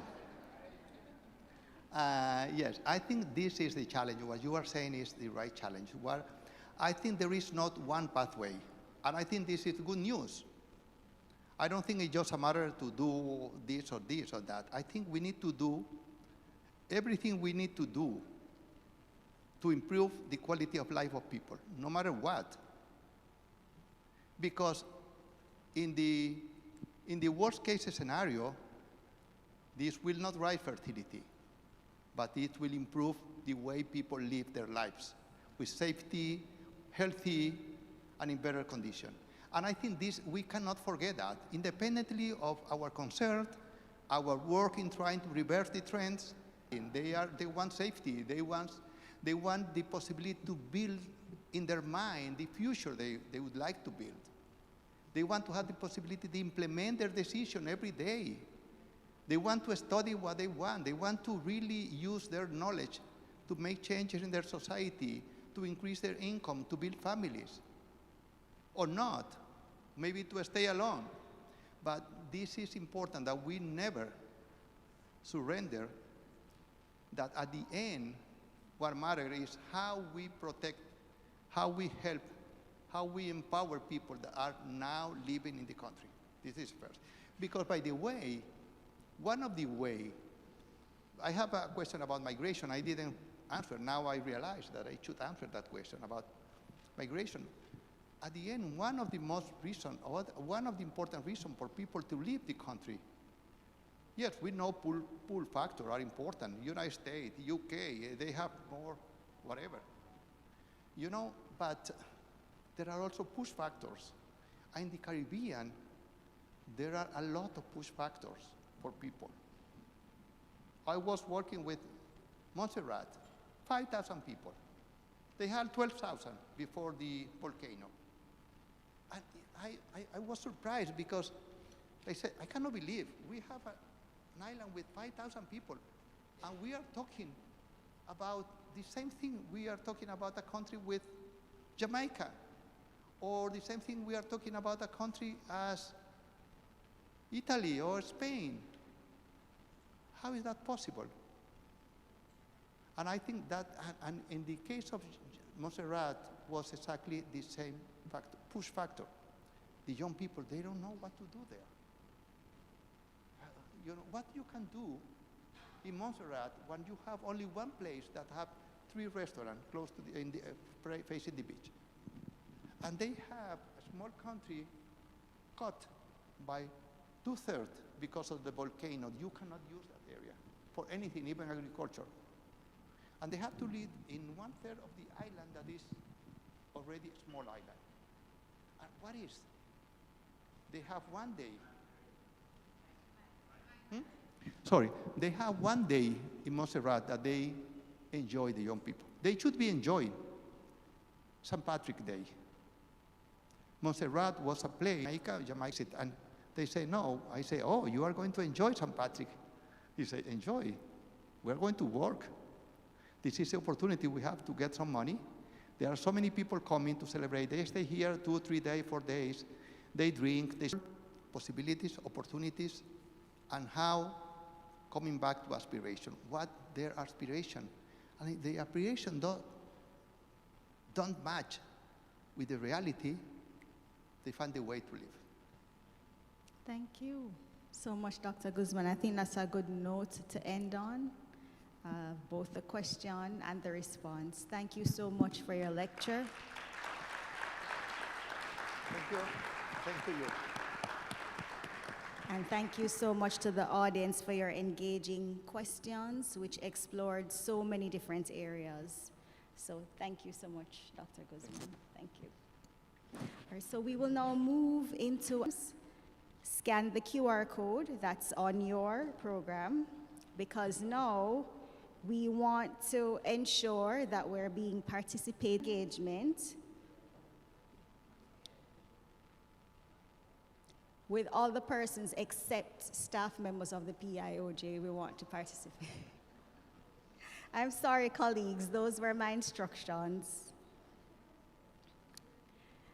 So we are going to be displaying, we'll be displaying the leaderboard once persons start to respond to the questions. And the top 10 participants will be awarded prizes. DG, put your phone down, thank you. We will also, in this segment, be having our evaluation exercise. So once you are completed once you have completed this activity, we will move to the evaluation. Another QR code will be displayed, and if there are persons who prefer to do the traditional paper-based evaluation, we will have some of those forms as well available. Have persons gotten on? Oh yes, I'm seeing that people are playing already. So we're giving a few moments for you to participate. Yes, a question. I'm not hearing. Gwyneth, Kim, they're saying there's nothing coming up. Oh, we're giving time for persons to log on. Two more seconds, 3 more.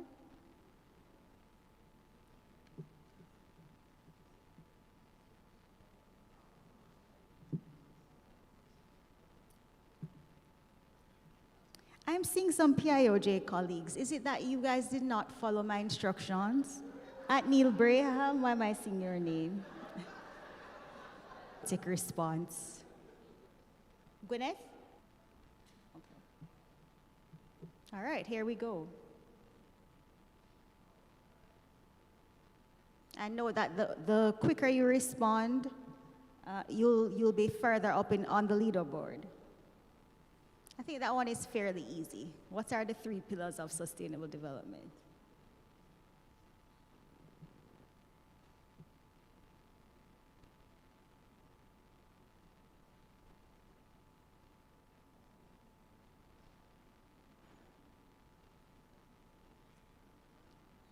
Excellent. I see most people are getting the responses correct.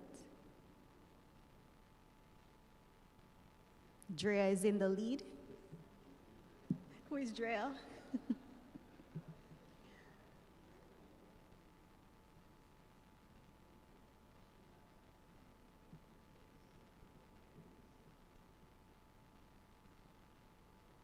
Yes. Say that again.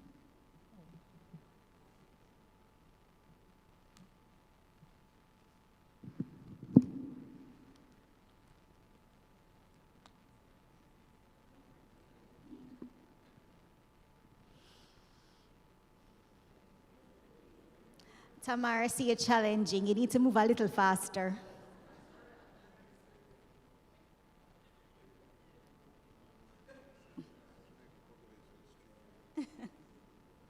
Here it is.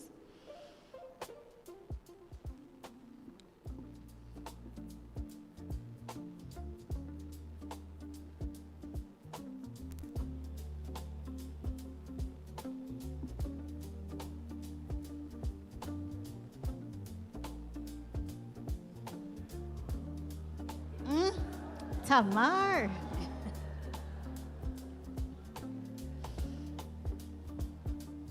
Drea, I can't believe you're driving population aging.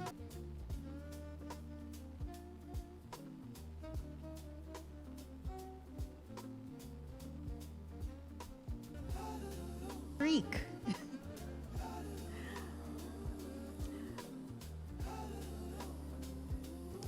Tamara may have to consider moving it from JPC to the PIOJ.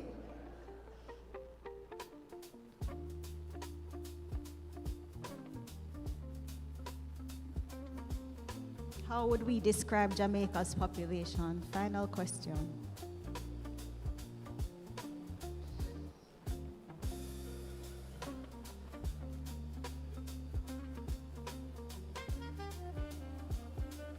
Well done.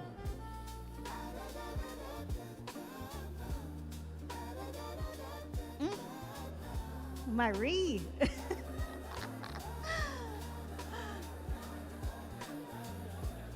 Where is Marie? Yes, of course.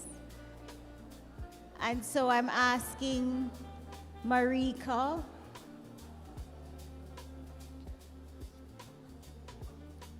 I invite Mrs. Patrine Cole. We're waiting. To the okay, Marie and Smith, I invite you to join. Andre used to work at the Planning Institute of Jamaica as well. Tamar in 3rd place, please join us. Who is D?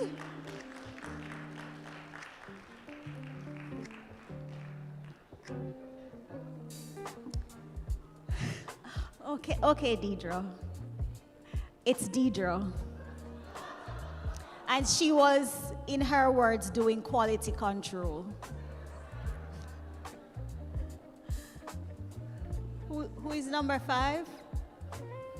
So we'll take 11 then, up to 11, since we're disqualifying Deidre. Thank you so much for ensuring that the game worked. Who are the others?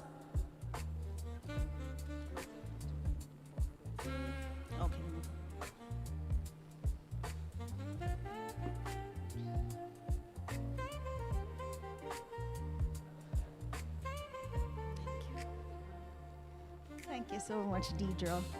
So, Drea, who is Drea?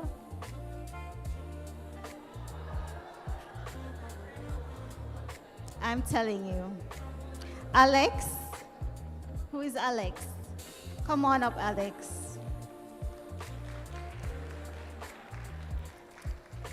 Keon, Keone, is that a PI? Okay, Keon, okay.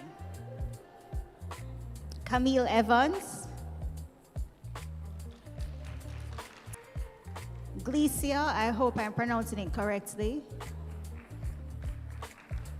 Stuart. Arlene, so that rounds out our top 10.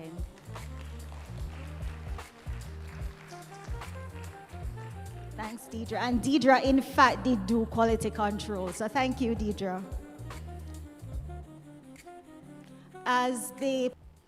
So we're also asking everyone to please let us know how you thought the event was. So we will be displaying the QR code. Please let us know. If you prefer to write your answers, you can indicate to our ushers and they will hand.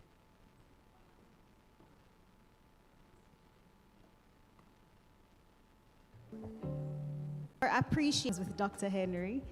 I'm inviting you, Dr. Guzman, to come to the stage, and I invite Miss Ashley Codner to present a token to you.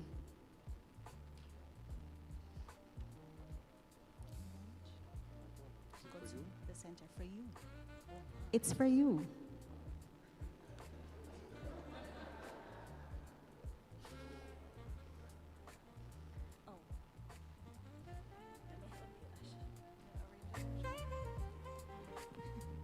Dr. Guzman, thank you so much for delivering an excellent, distinguished lecture.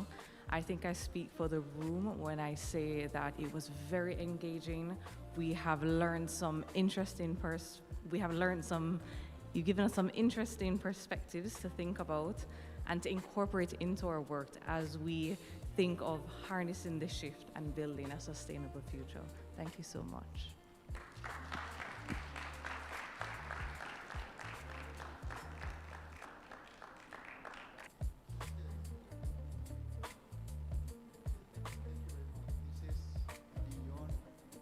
This is beyond any expectation that I may have before I come here.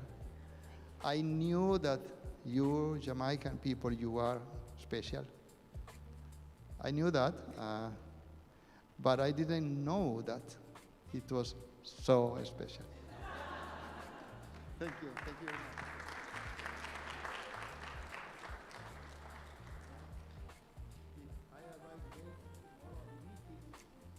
He says if he arrives late tomorrow, we know why.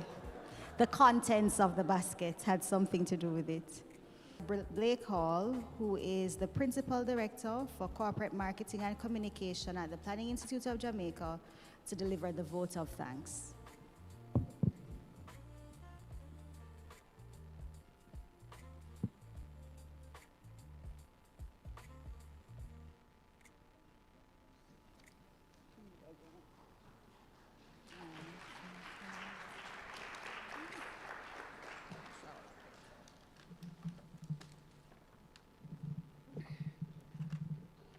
Good afternoon, everyone. They say all good things come to an end. I'm honored to stand here on behalf of the Planning Institute of Jamaica to convey heartfelt gratitude to everyone who participated in today's event. A huge thank you to our guest lecturer for sharing his knowledge on this topic, which is quite topical, in such an engaging and relatable way. Your words sparked new thoughts and gave us fresh perspectives on the subject, and as you coined it, perfect storm for demographic decline.